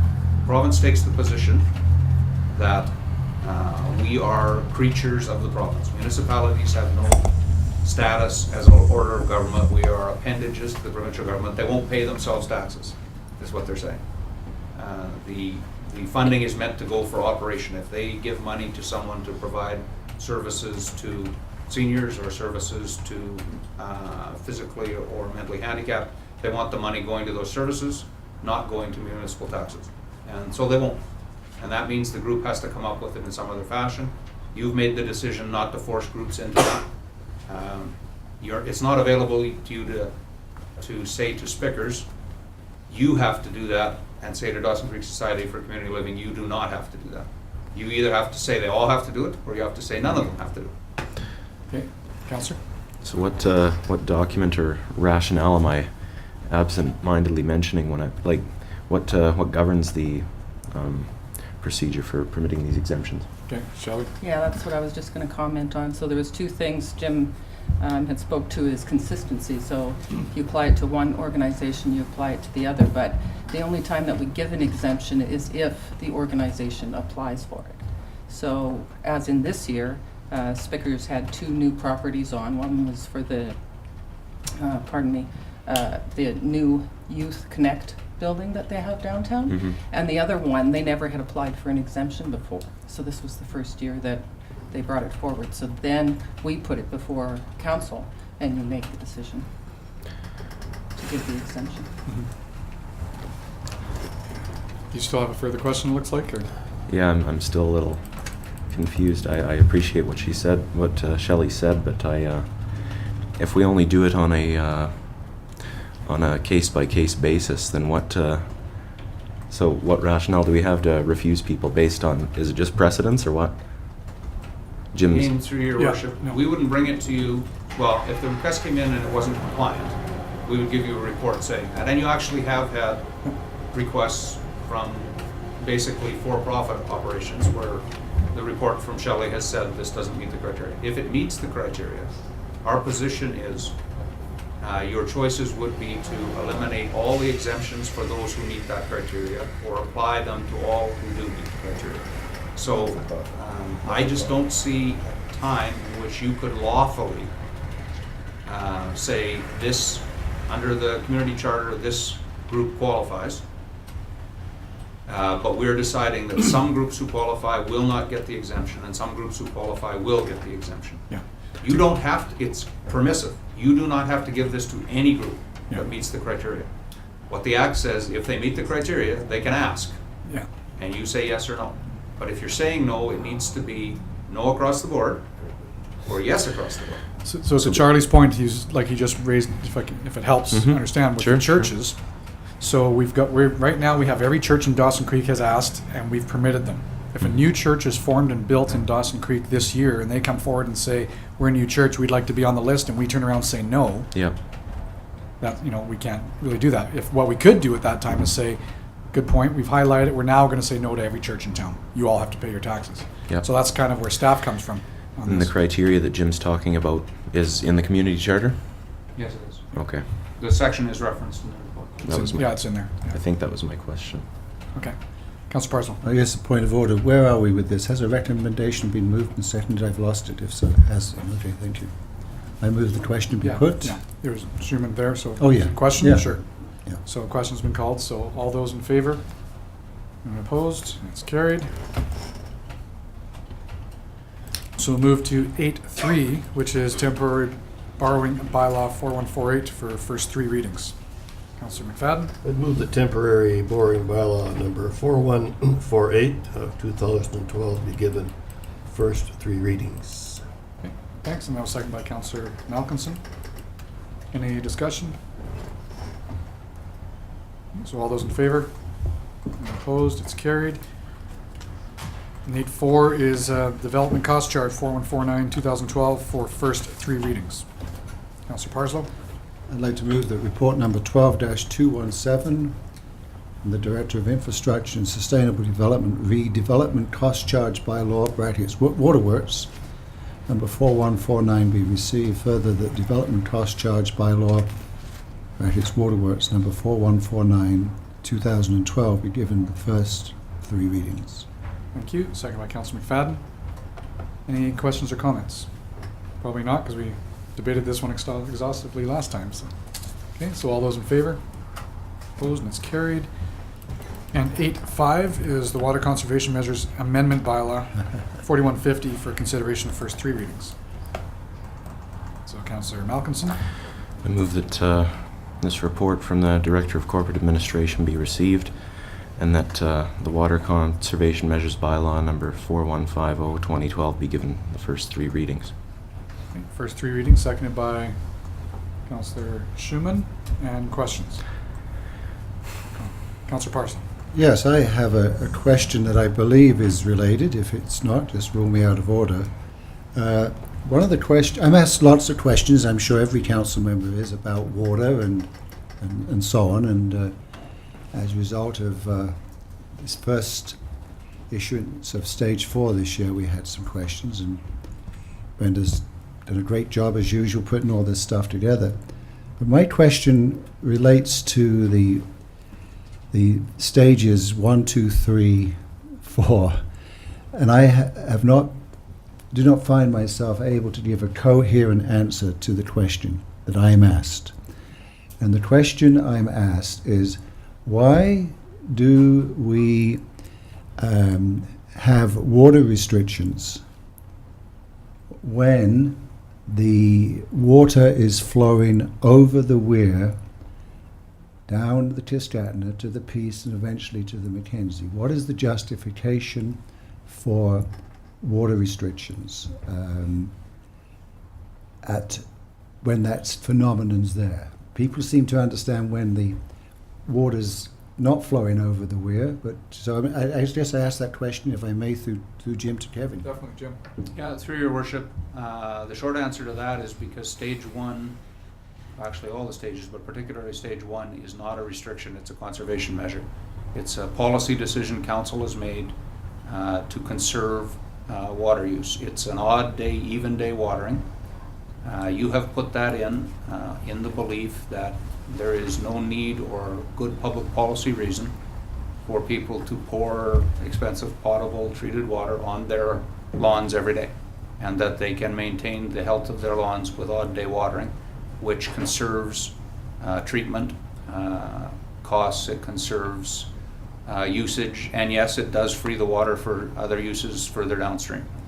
You have on the stage 1 conservation measures, since you have put that in, you have gone from peak summer days that were in some cases well over 2 million gallons to peak summer days. This is backing out any industrial usage, but absent industrial usage, your high days have gone from well over 2 million gallons to around 1.5 million gallons. Simply by that one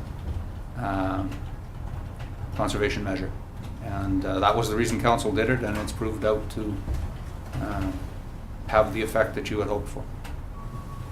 So to Councillor Parslow's question, though, when we get to stage 2 and 3, correct me if I'm wrong then, so we've heard discussion here from the director that when we go to, let's say, stage 3, that's because the water is starting to get dangerously close to the weir, and then we're supposed to self-impose our own permit restrictions, which is why we go into the stages. Is that somewhat accurate? Stage 2 is when there is looming problems on the horizon. Stage 1 is automatic. All stages after that are reflective of actual circumstances in the watershed or in the water distribution system. And stage 4, which is your most stage 3 and stage 4, begin to occur when your permit is reduced. At the moment, you can only extract 2 million gallons, so you have to be sure that no uses get over 2 million gallons or you'll go into deficit. So those most extreme stages have to do with river flows and the ministry making a decision that river flows won't support your current permit.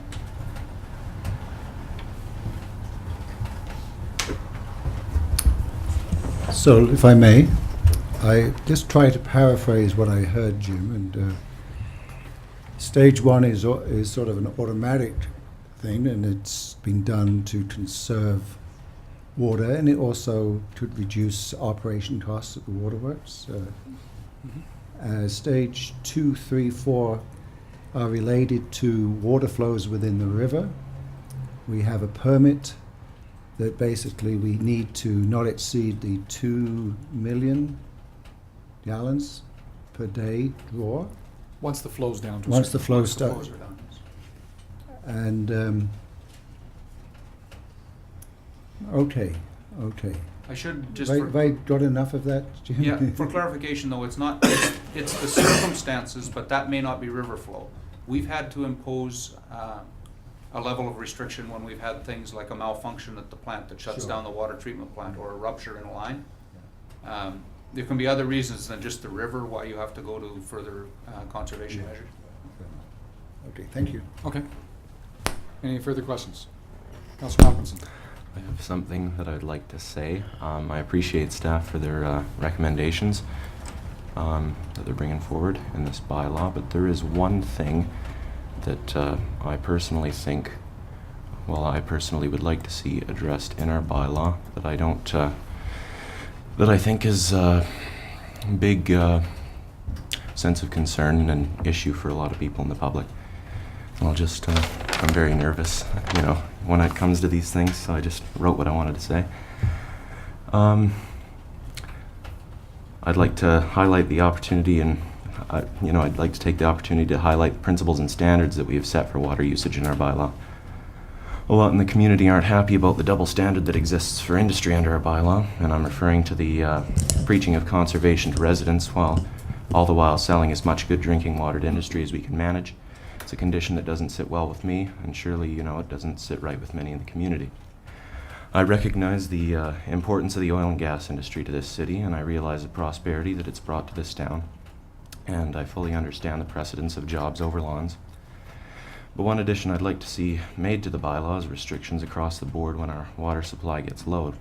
At the very least, a roof over top of the oil and gas consumption of our potable water that's relatable to the amount that they're using at the time. And until we're able to improve our supply of water to handle this more volatile climate that we've been seeing, we all need to work and conserve together.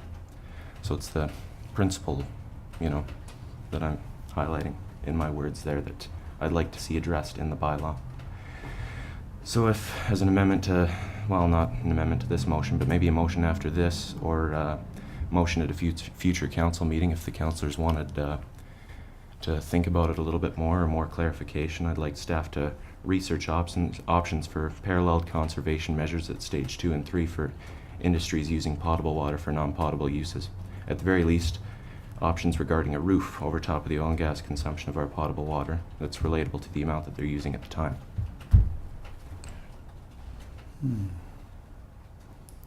So we have had that discussion here, and we have voted in the past to not do that. Nothing saying you can't bring it forward again.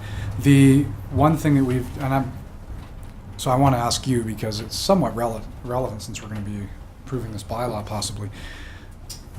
What do you mean by putting a roof over top of relative what their use is? Because I can tell you there's some days where their roof level is so high, and if we say, well, you can't take more than that, that's fine. They're just going to, it's no different than the day we said we're going to go to stage 4 and they can't take any more. The day before, there was lineups around the block, everybody taking as much water as they want.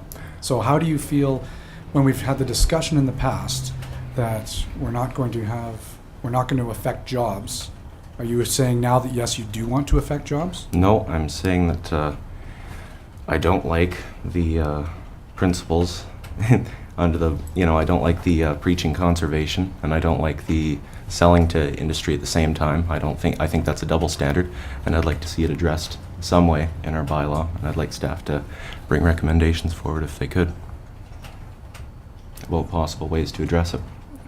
Well, and I'm not going to put word in staff's mouth because Jim can speak on a sec, but they did bring those recommendations back before saying, would you like to have industry shut off in stage 2 or stage 3? And we said absolutely not, which is why they're in stage 4. I'd like to see some restriction there. At least something over top. Councillor Parcel? What I'm understanding Councillor Malkinson to say is there a way in which industry can be taking part in the conservation efforts at stage 2 and 3? Mm-hmm.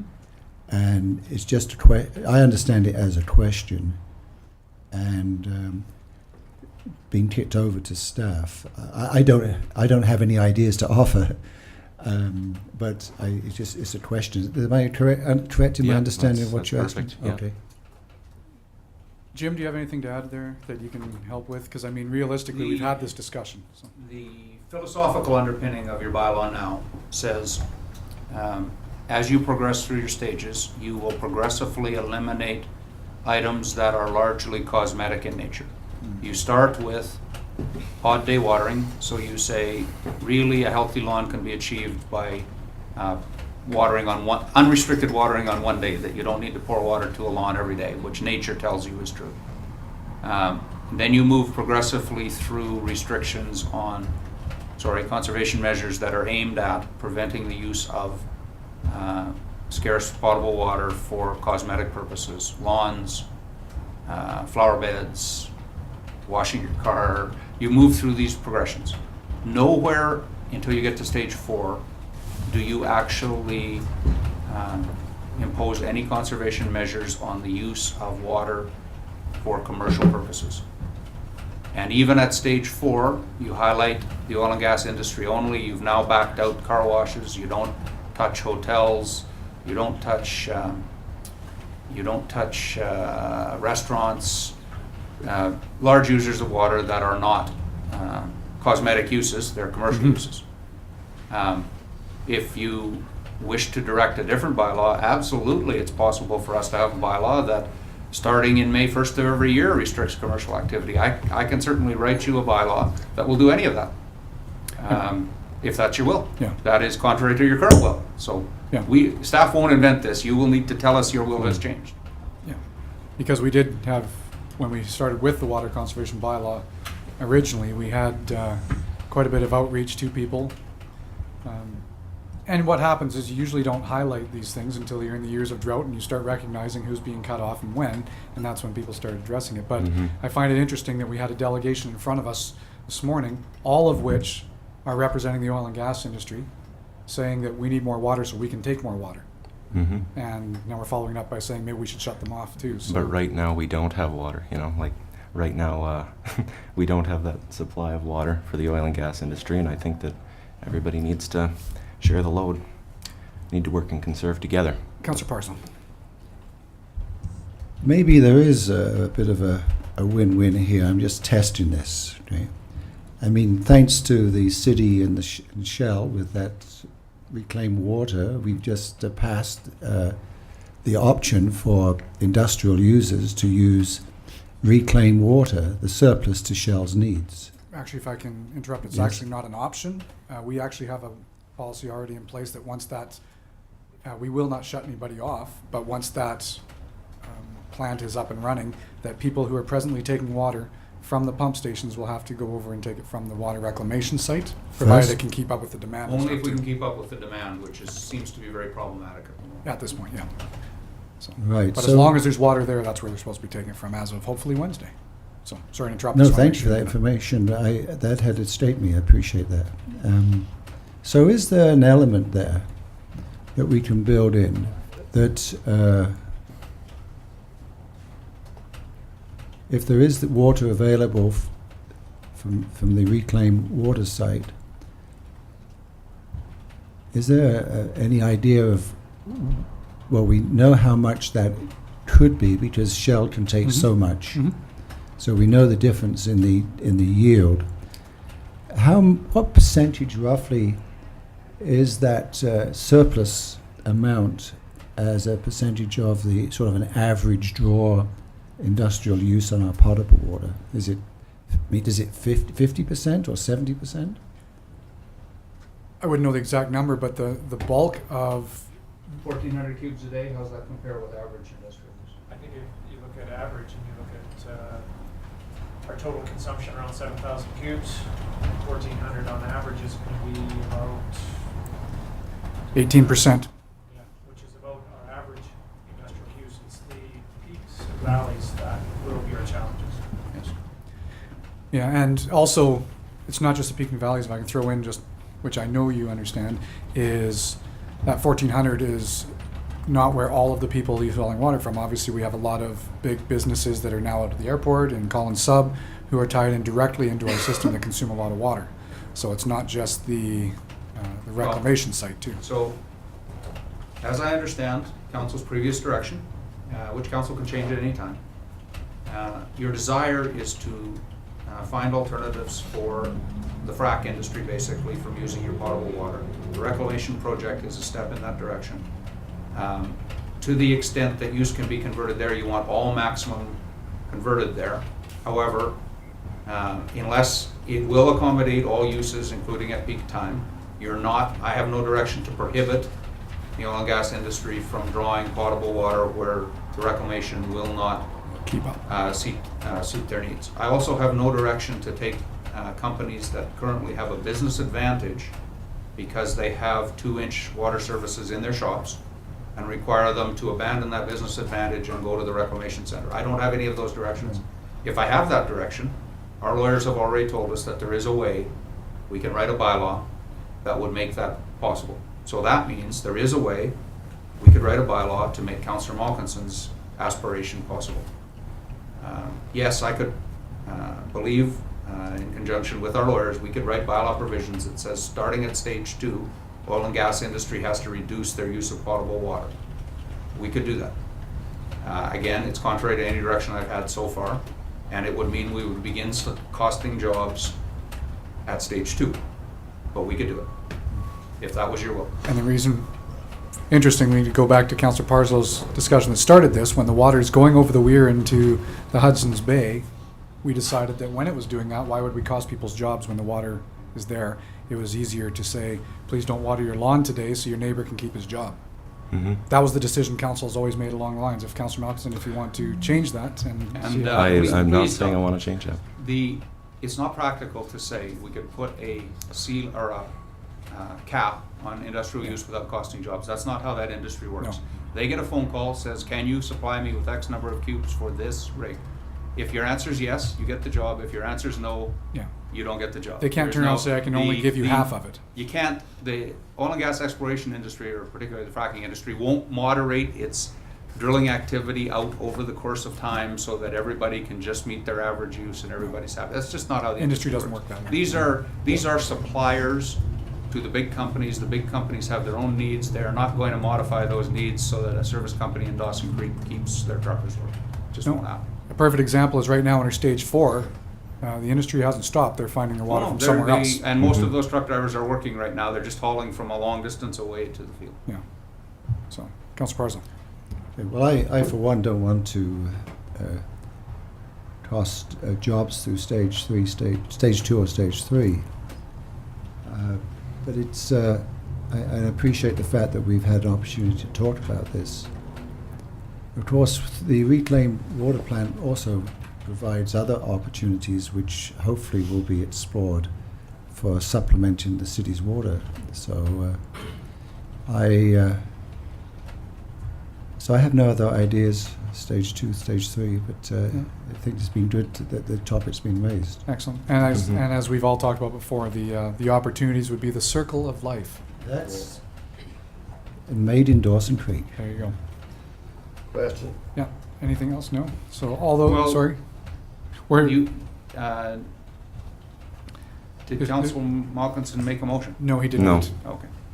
No, he did not. He said that he was contemplating, or he'd make a separate one after this one. Well, I figured I'd ask. I'm glad that I asked the question. I'm glad to hear what everybody has said about this, and I just think it's something that's really prevalent in the public, and I think I'm glad that it's been addressed today. I guess I'll just, I understand the main argument, jobs over lawns, and I said that in my letter here, Yeah. but And don't let me take away from what you're saying, because what you're saying is there's lots of people in the community that are asking the same question, right? They're asking, why are we allowing business to stay in operation when I can't water my lawns? Or why do I have to conserve when they don't? We hear that all the time. That's the question. Definitely we hear that. Yeah. Unfortunately, not all those people showed up today to hear some of the conversation. Yeah. Okay. So nothing else, so all those in favor? Opposed? It's carried. But to Jim's point, Councillor Malkinson, you're free as a councillor to bring forward a recommendation anytime if you want any bylaw changed. So, I'll think about it, Your Worship. so that moves us to mayor's business. First, we'll go to, let's go back to 7.5, which we skipped 7.5, over. So under 7.5, we have the report for the, from the Infrastructure and Sustainable Development Director regarding the ALR exclusion application for Diamond J Farms on Highway 2, which for the public is right across the street from the airport. So, Councillor Schumann. So I move the recommendation number 12-226 from the Director of Infrastructure and Sustainable Development regarding agricultural land reserve exclusion from Diamond J Farms Limited be received, and further that the proposal be refused on the basis that it is contrary to the Dawson Creek Official Community Plan bylaw number 4042, 2010, and the South Peace Comprehensive Development Plan. Okay, seconded by Councillor Malkinson. And some of the discussion, Councillor Schumann to start. So through you to staff, I'm curious to know the other areas that had been sort of Yeah, maybe start it off, Jim, with a bit of background on the CDP, Yeah. if you could, because that was prior to the rest of the council here being on that. I think I was the only one, so explain The that. comprehensive development plan was a multi-jurisdictional 2-year process, basically, where consultants engaged by the regional district on behalf of Poos, Dawson Creek, and Electoral Area D confronted the issue of what their future need for expansion of the boundaries of Dawson Creek and removal of land from the agricultural land reserve would be. And many, many parcels were pitched by the community, by landowners. And in the end of the day, what was required was a group of parcels that Poos-Kupi could agree to, Dawson Creek could agree to, Electoral Area E could agree to, and particularly that the Agricultural Land Commission could agree to. And that's the parcel we have now in the Southeast Community Development. This parcel was one of the ones pitched and rejected. Another example is the property at the intersection of 17th Street and Dangerous Goods route on the southwest corner. That was pitched for exclusion, and it was not accepted by consensus of the group. In order for this plan to be adopted, it had to be adopted by all 3 jurisdictions plus the Agricultural Land Commission. So you ended up with this plan. It said this is how Dawson Creek will grow and expand. As you know, I am concerned that the Agricultural Land Commission may no longer have full buy-in to that. But I can just tell you this. If you are going to okay this, the commission is going to say, well, you have no buy-in to that plan. So why on earth should we have buy-in to it? Why should we approve the Sunset Ridge application based on that plan if you are going to forward applications that are contrary to the plan. Really, if the partners don't have buy-in to the plan, we need a new plan. The reason staff has recommended what we have is, it's not staff's plan. In the community, you hear that staff runs council. Council actually runs staff. Council's made its statements with the official community plan, also much public input into that, and with the South Peace Comprehensive Development Plan. Staff cannot recommend to you that you make a decision contrary to your own plans. That's not staff's role. You can change those plans. I have to tell you legally, you will have to change the OCP. There's been a recent case called Haldy Road versus Prince George, where the Prince George Council approved a rezoning contrary to their own official community plan without amending their official community plan. The court rejected it, said you can't do this. You can amend your official community plan through the processes that are required, but you can't make decisions that are contrary to it. So at a minimum for this, you would need to be amending your official community plan. At a minimum, you would be needing to approach your jurisdictional partners about amending the South Peace Comprehensive Development Plan. Were you to do so, what you would be doing is saying this would be, this would increase the value of Mr. Shipton's land, but it would decrease the value of, for instance, Greensmore, who are out of the ALR and properly zoned for the exact kind of developments that Mr. Shipton is talking about. And have it for sale. You're picking winners and losers. That's why normally when you make a plan that had all of this involvement, you stick with the plan so that you don't inadvertently choose winners and losers who have invested based on your previous plan. You can do it. You can do it with the right process. But when you do so, you are saying to Mr. Hanson, who has many undeveloped parcels, we're going to make it harder for you to sell this because we're going to make it easier for Mr. Shipton to sell his. Contrary to the plan that we all bought into originally. Which he That's started his why investment on. these decisions are extremely problematic for you. Councillor Schumann is still there? Yeah, so what I'm hearing then is there are still parcels of land available that have already been sort of designated for this purpose. And even though, you know, in the presentation, you know, there's information. There's a letter from a realtor saying that they're... Yeah, and I get that. So just to be clear, there is lots of developable land for these purposes. But not under development. It's very costly to develop land. There is lands available, but they are probably more expensive than this land would be. I think it's true in the proposal that if this land was on stream because of its proximity to servicing and highway, that it would be, those lots would be more desirable and cheaper to develop than those that were, for instance, on the western extremity of the community. All of that was part of the arguments in the comprehensive development plan process. So I also don't know what your answer would be to either Mr. Loisel or Mr. Pavlis, who came to you shortly after the comprehensive development plan was made and said, I got excluded in the process, but I want you to overrule that individually and do this, and you refused. Yeah, so far, historically, since the CDP has been signed off, everybody who's come forward who's not fallen into the OCP or the CDP has been turned down from council for these exact reasons. And it would be a little different if we were 5-10 years down the road, whatever it might be, and all of the lots that were identified in the original CDP were really close to being consumed, we'd be going back to all of those same partners saying, you know, our 15-year plan was exasperated in the first 5 years, we need to redo our plan. Mm-hmm. That's a totally separate issue of having to redo the entire plan than just going outside of the plan when there's still availability. Well, also, the only thing you've approved since the CDP that wasn't compliant with the CDP was the swap for Mr. Loisel, where Mr. Loisel proposed adding something to the plan in return for something else being taken out of the plan. And that went out to your partners, including the commission, and it was agreed on by all. Yeah.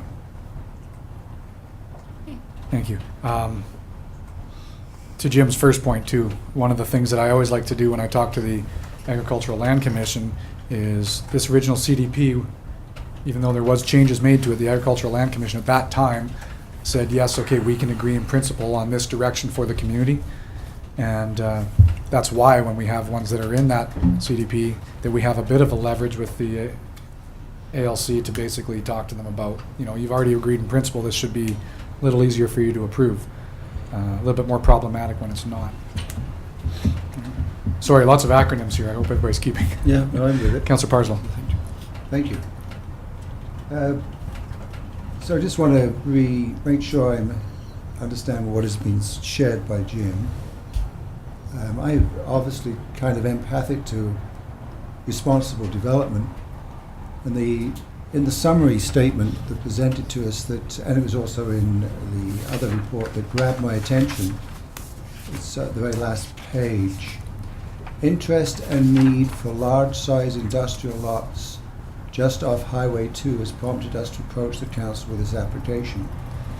The demand for these lots has been consolidated by local real estate agents, Nyla Lapine and Donna Trooper, who have had inquiries and interest for larger size industrial lots, but have been unable to satisfy requests due to size of available lots. Now, I understand that staff had no option to present the recommendation it has to us, and I accept that completely. But am I correct in understanding that there are lots, larger industrial lots available at the Greensmart area? Yeah, Through not your just worship, that. there is land.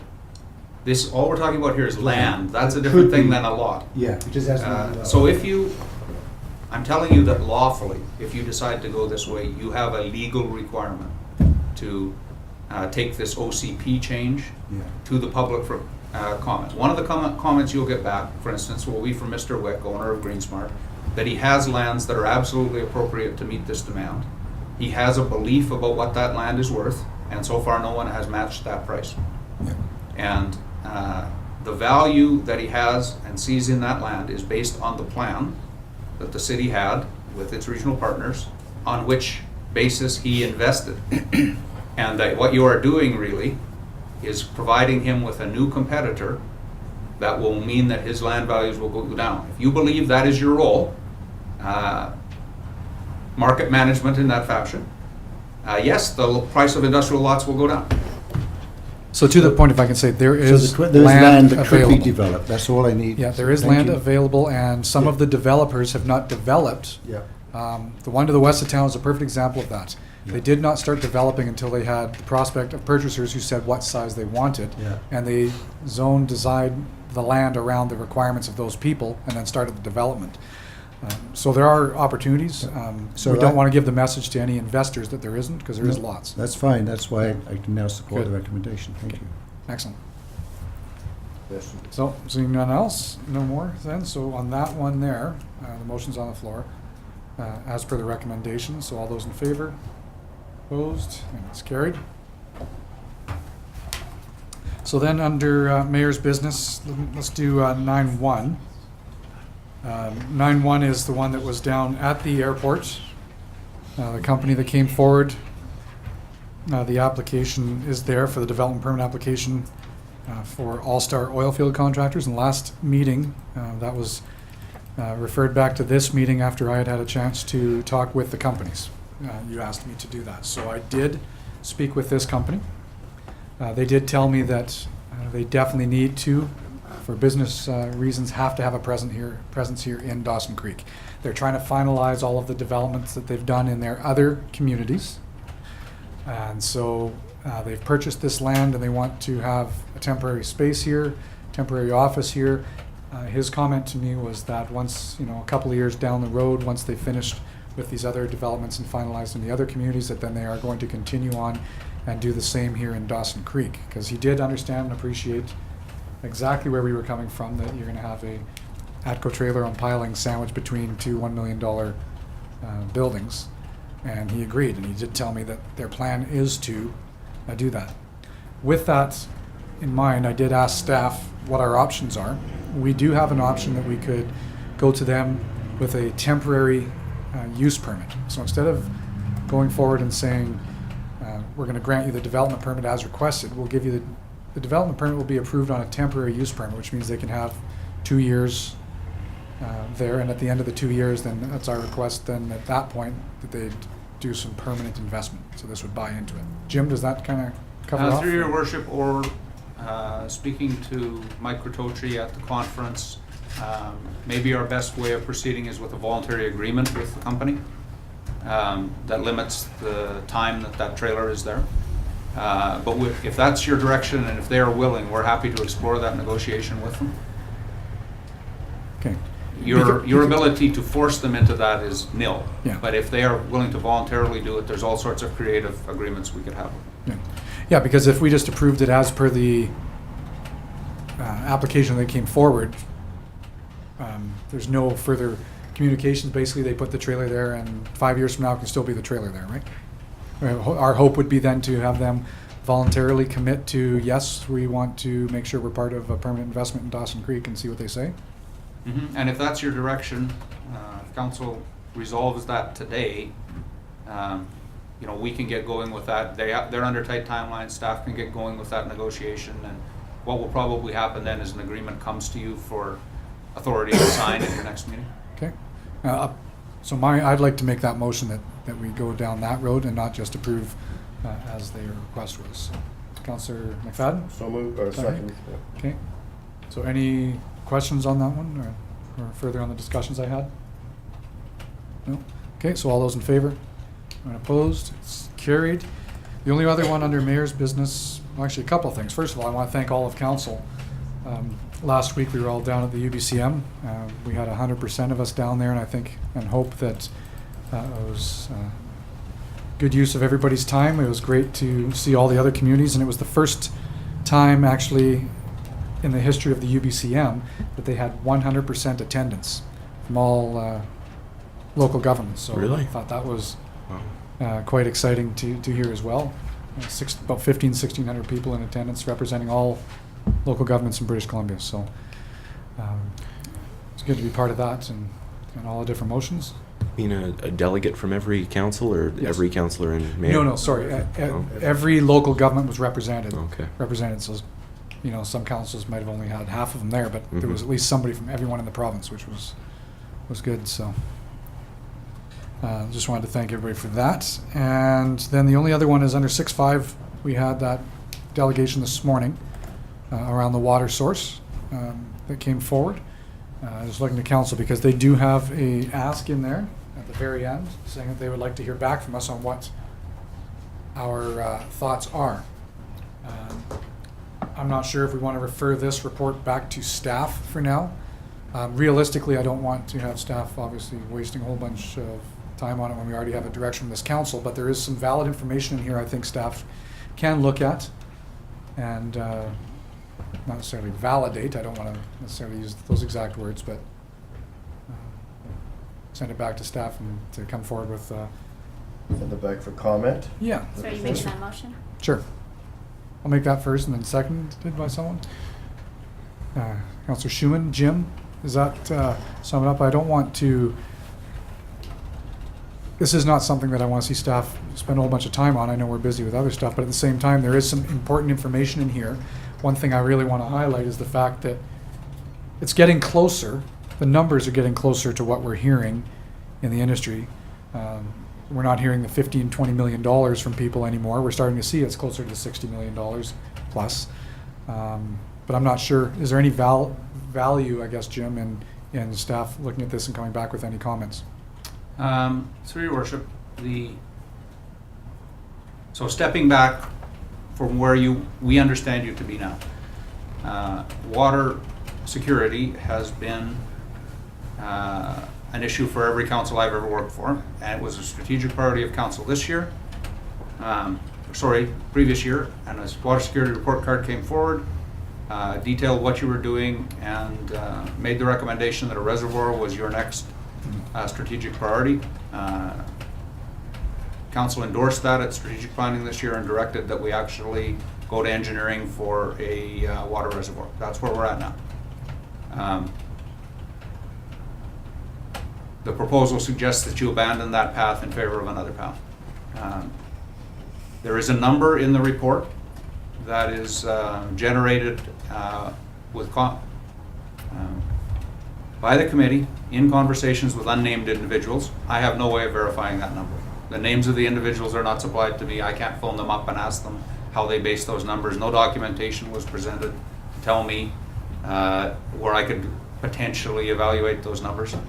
But in one way, it's irrelevant, because the only number that matters is the number that is bid after this is engineered and taken to tender. So the best staff could do for you is give you an outline of what a process would look like if you are abandoning the water reservoir and moving to another process, or if you are halting the reservoir until you have actually undertaken engineering to tell you what another option like this would look like. I can't tell you what that would cost. I can just tell you how you'd find out what that would cost. So I could bring you back a report saying, this would be the process if you wish to halt the reservoir project while you examine this alternative, perhaps another alternative such as aquifers, and how you would do that, which would be an RFP to an engineering company to do this huge broad-based study that would have enough meat to it where you could actually compare costs across these items. You're soon going to have a really good idea what the reservoir will cost. That is about a $500,000 item. A broader-based study that gives you exact costs on this, plus looking at feasibility of aquifer, etc. This is probably a $2 million piece of work. We don't know until you put it out to RFP and you get your responses. But I can give you a report about how you would go out to RFP. But I can't tell you where $2 million is coming from, let alone $57 million, let alone whatever the actual cost will be. Can't tell you that. Yep. That's okay. Great job getting everybody to vote against my motion. No, I think I'm not suggesting that. No, I'm I am saying though. Next step, if you wish to proceed, is getting an idea of what the process would be to proceed. Yeah, because the only other option is we do that, or it gets referred to budget discussions, which, by the way, you know exactly where this would fall in budget discussions, because there is no money right now. So, Councillor Parsons, sorry. Yeah, just relative to the aquifer concept, that came to me through the city's water steward. So I thought that there was some further research being done on that by UNBC and other bodies about the viability. UNBC and Geoscience BC, and I think even with the Oil and Gas Commission, there's a bunch partnering on it. Yes, there's a couple of further academic work going on, but our proposal will be in the upcoming budget to fund an actual test well. The academic work is around, is that aquifer additional water, or is it in fact the water that's already in the Kiskatna? Yeah. So there are studies, academic work and scientific review by Geoscience BC that are looking at that, but it's all based on a assumption about what is there. So our suggestion is the first step to assist that process would be an actual test well. But that's all based on the idea that your direction to us is next is a reservoir, but we are also looking at aquifers and all other things in the future as well. Yeah, and the presentation that we had today basically goes on to say they want us to stop doing everything we're doing, because that shouldn't be a priority, and go and do a new water line instead, which, by the way, we'd have no studies on or water or money for, right? Well, it might be useful to have staff bring you this process outline, I think so. because there's a bunch of pieces in there, in the proposal, that have their own process to them that we would need to speak about. Such as permitting or well, timelines or what? Engineering is certainly one of those things we could talk about process on. Funding is something we could talk about process on. Referendum is something we would need to speak to. This project would have to go to public referendum. It's not clear to me, looking at the figure, but we can run this number through. The amount of water that is proposed for capture in this proposal is an enormous amount. It is literally double what we access now or could access. So There's no information in the proposal about what growth projections are used or anything like that, so, you know, we could run those figures for you about what this is proposing. Yeah. It does appear that, given the membership of the committee and the details in the proposal, it appears like one of the outcomes desired by the committee is that there be abundant potable water available for the use of the gas fracturing industry. Councillor Malkinson has told you that he hears in the community that that might not be a widely supported outcome in the community. That's very important because this will have to go to referendum. That's okay. If Councillor Malkinson is correct that a majority of the community, for instance, doesn't necessarily support the expenditures of large amounts of public funds to ensure that that water can keep being used for frack purposes, that means that you're probably heading towards a failure at the referendum. Well, and when you look at the amount of water used presently, there's no need for a new water line if industry wasn't on our system. Right now, but Right now. I can't tell you that that would be true a year from now. Yeah. We have had, this is the irony of everything, isn't it? 2010 was the first time we have ever had to restrict the use of our potable water for fracking. We had to do it because of the drought. Industry was challenged by that and very desirous of us looking at options that would provide more volume of water so that didn't happen again. 2011, you had massive floods. The industry could use all the water they wanted the entire year, but you had delegations here saying you need to upgrade your stormwater management so that properties aren't flooded out, and your sanitary system so that infill of stormwater, abundant surface water everywhere all year into the sanitary system caused backups, and you need to look at that. So you have a sanitary master plan out there looking at that exact issue. Now it's another drought year, and back we are saying, no, our problem isn't all this water that falls out of the sky, it's all this water that doesn't fall out of the sky. There is no one who can tell you what next year will be. Will it be the year where too much is falling out of the sky, or will it be the year where none is falling out of the sky? Thanks, Councillor Schumann. So there's also the whole thing around industries. So they're always looking at the alternatives. They're looking to get away from using the potable water. They're looking at the nitrogen. They're, you know, and who's to even say that, you know, future governments are going to even allow such a thing to go on. And so I think, like, looking at it, yeah, we could say we're going to run out and spend $60 million or whatever it is. And then a year down the road, industry says, oh, we don't need that water anymore. And then we've incurred this huge debt. To the taxpayers. The taxpayers, the residents, for industry that then says, oh, it's not the right thing to use potable water. We've got these other alternatives. Now we're going to do that. So it's just a real... Yeah.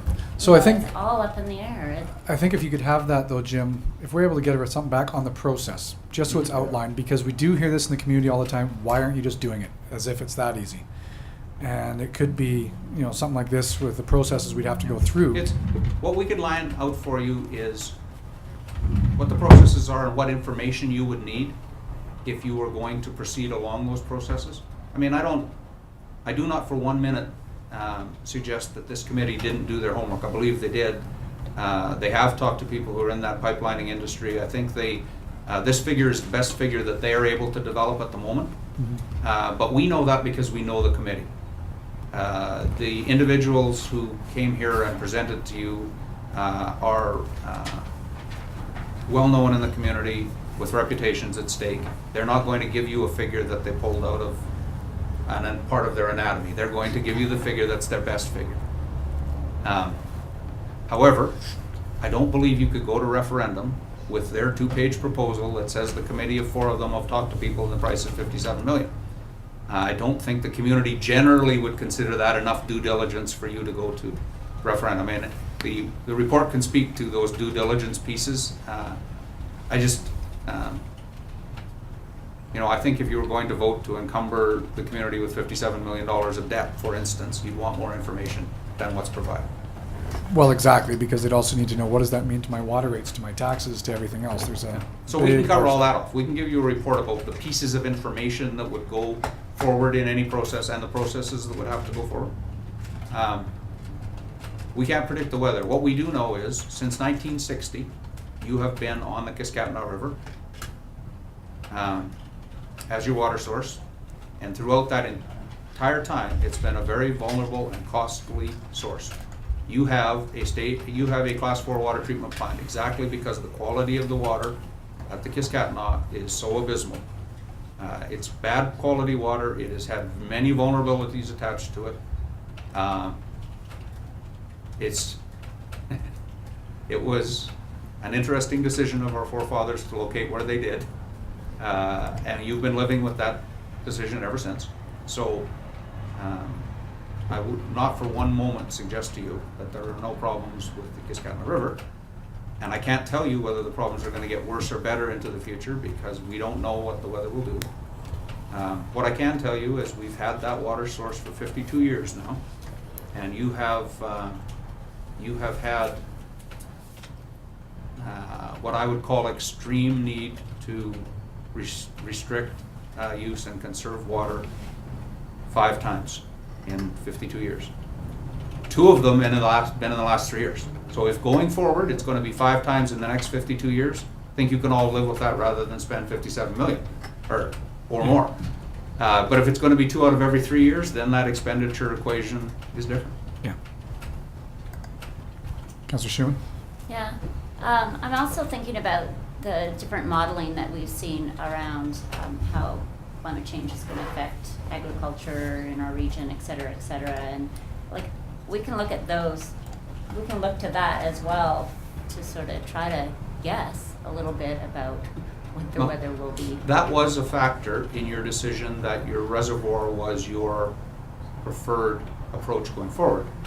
There is absolutely no scientific consensus on this, but the scientists who are in the play of the provincial government, working for the Ministry of Agriculture,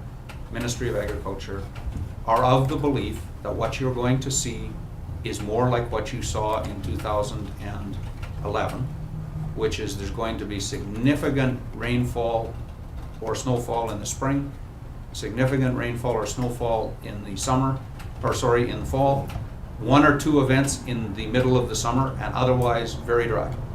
So that means if you were certain of that, then the reservoir is clearly your best plan because then you can pump and trap the water when it's there and you have it when it's not there. If they're wrong, however, and it's going to be very little in the summer, very little all summer, and none in the fall, which seems to have been our case this year, the Kiskatna is not going to be a source that you can rely on. And agriculture around here is going to change considerably because you can't grow anything in that weather scenario. If that's the normal weather scenario, the nature of our community is going to change. Okay, so right now the motion is then to refer it back to staff for a report on process of how we would look at it, right? And yes, you did. Okay, so any further discussion then? No? Okay, so all those in favor? Anyone opposed? It's carried. I do not have anything else under mayor's business that needs to come forward. Should we go to the diary, Jim? If I may, just one. Sure. Worship, under mayor's business. It's a water topic that I didn't want to bring up. I didn't want to muddy the waters earlier on, but No pun intended? no pun intended. I've had a couple of calls from folks that say, why aren't we using the water line to the piece that runs from the old refinery to Taylor? And I tell them it's only about 2 or 3 inches around. You know what I'm talking about. Are you talking the old Petro-Canada line? Yes. Would somebody, Which is about 3 feet deep, which hasn't been used in about 30 years, which is full of oil. Yeah, would somebody just give the public a quick rundown on why that's not an option of pipelining to the piece for Well, water? anytime you want to have any water source, first of all, you need a permit. It would all have to be gone through engineered. There's absolutely no way that anybody would give you a permit to use an old oil line that's 3 feet deep, that's 2 inches big, which would not solve any problems anyway. It would give you a permit for potable water. But Jim, can you think of anyone who calls you with that perspective, of course, if you refer them to staff, we can give them an answer. But you could refer them to any of these committee members that we're just presenting to you. The industry knows the reasons why that's impossible. But briefly, the reason for that is it's an extraordinarily small line. So it is... equivalent to the size of line that Rockwater has into their shop. rather than the size of line that comes from the Kiskatona or is proposed in the proposal. Secondly, it's not weatherproof. It's 3 feet deep, so it will freeze all winter. Thirdly, it was decommissioned under the regulations required for decommissioning. The mayor can actually speak to this better than I can because he's in the industry, but it involves cutting it up into sections, filling it with toxic stuff, and sealing it. So that line's been cut up into sections. It's been filled with condensate usually, and it's been capped. The reason why it was decommissioned was because no different than most of the other lines that were put in this region in those years have been decommissioned because of the lack of cathodic protection that was available in those days, and the kind of pipe that was used, it is no longer usable for even low pressure oil or gas, let alone water at high pressures, because of the stability of the pipe. So there is probably 100 other reasons I could explain to you, but. Thank you. No, I just got the call. I thought I would ask the question. Thanks for asking, actually, Yes. because I get them too, because people say it's there, why aren't we using I it? just wanted to get it out there to the public. Thank you. Yeah. Diary, Jim. Through your worship, I will have Duncan come forward and take his seat on the firing line for these items. Which he's starting to enjoy every 2 weeks. Oh yeah, you may not notice, but he had long flowing hair before he took this job.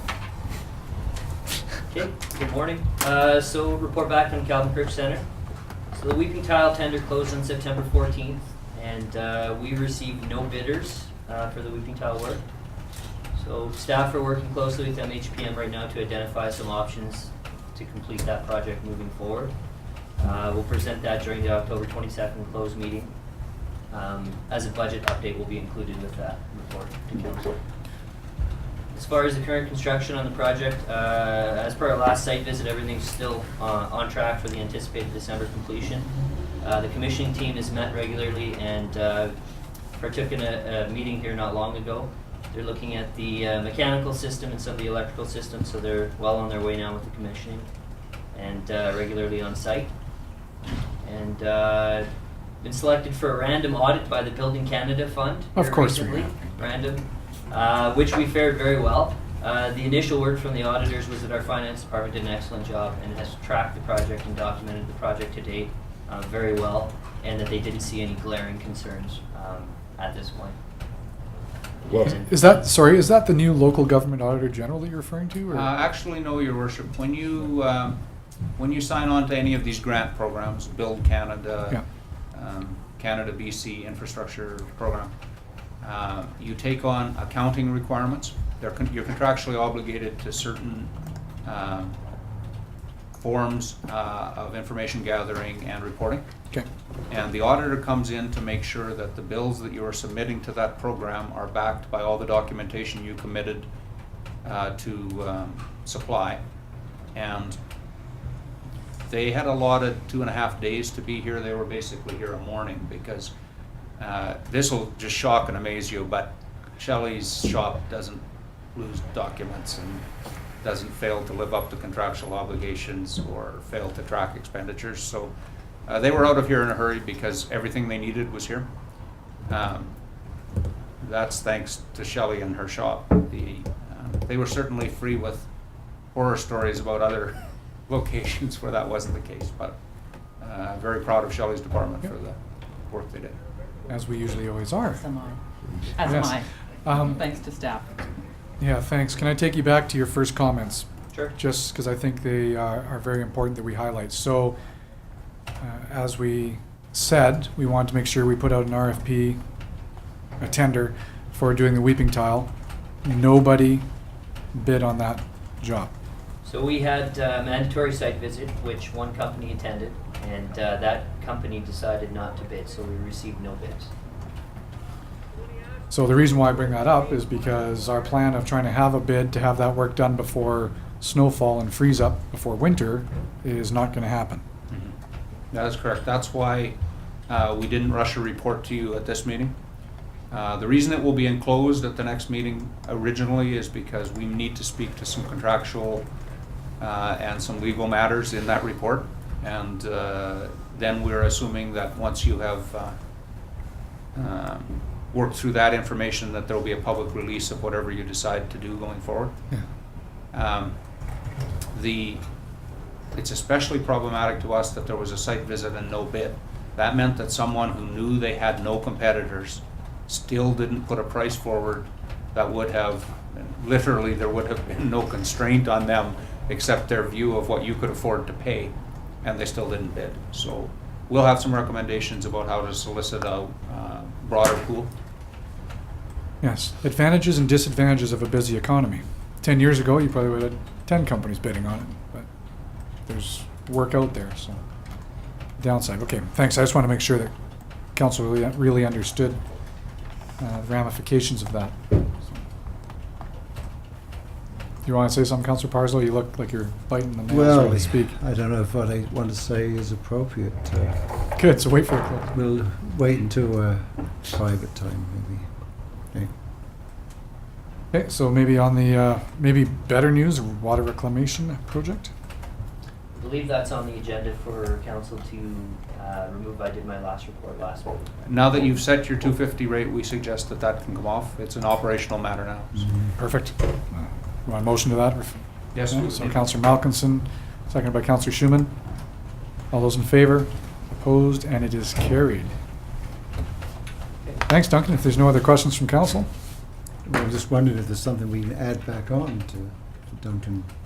No, he's starting to look good with no hair. Why give him the opportunity to grow some? Well, actually, on that topic, just for your general information,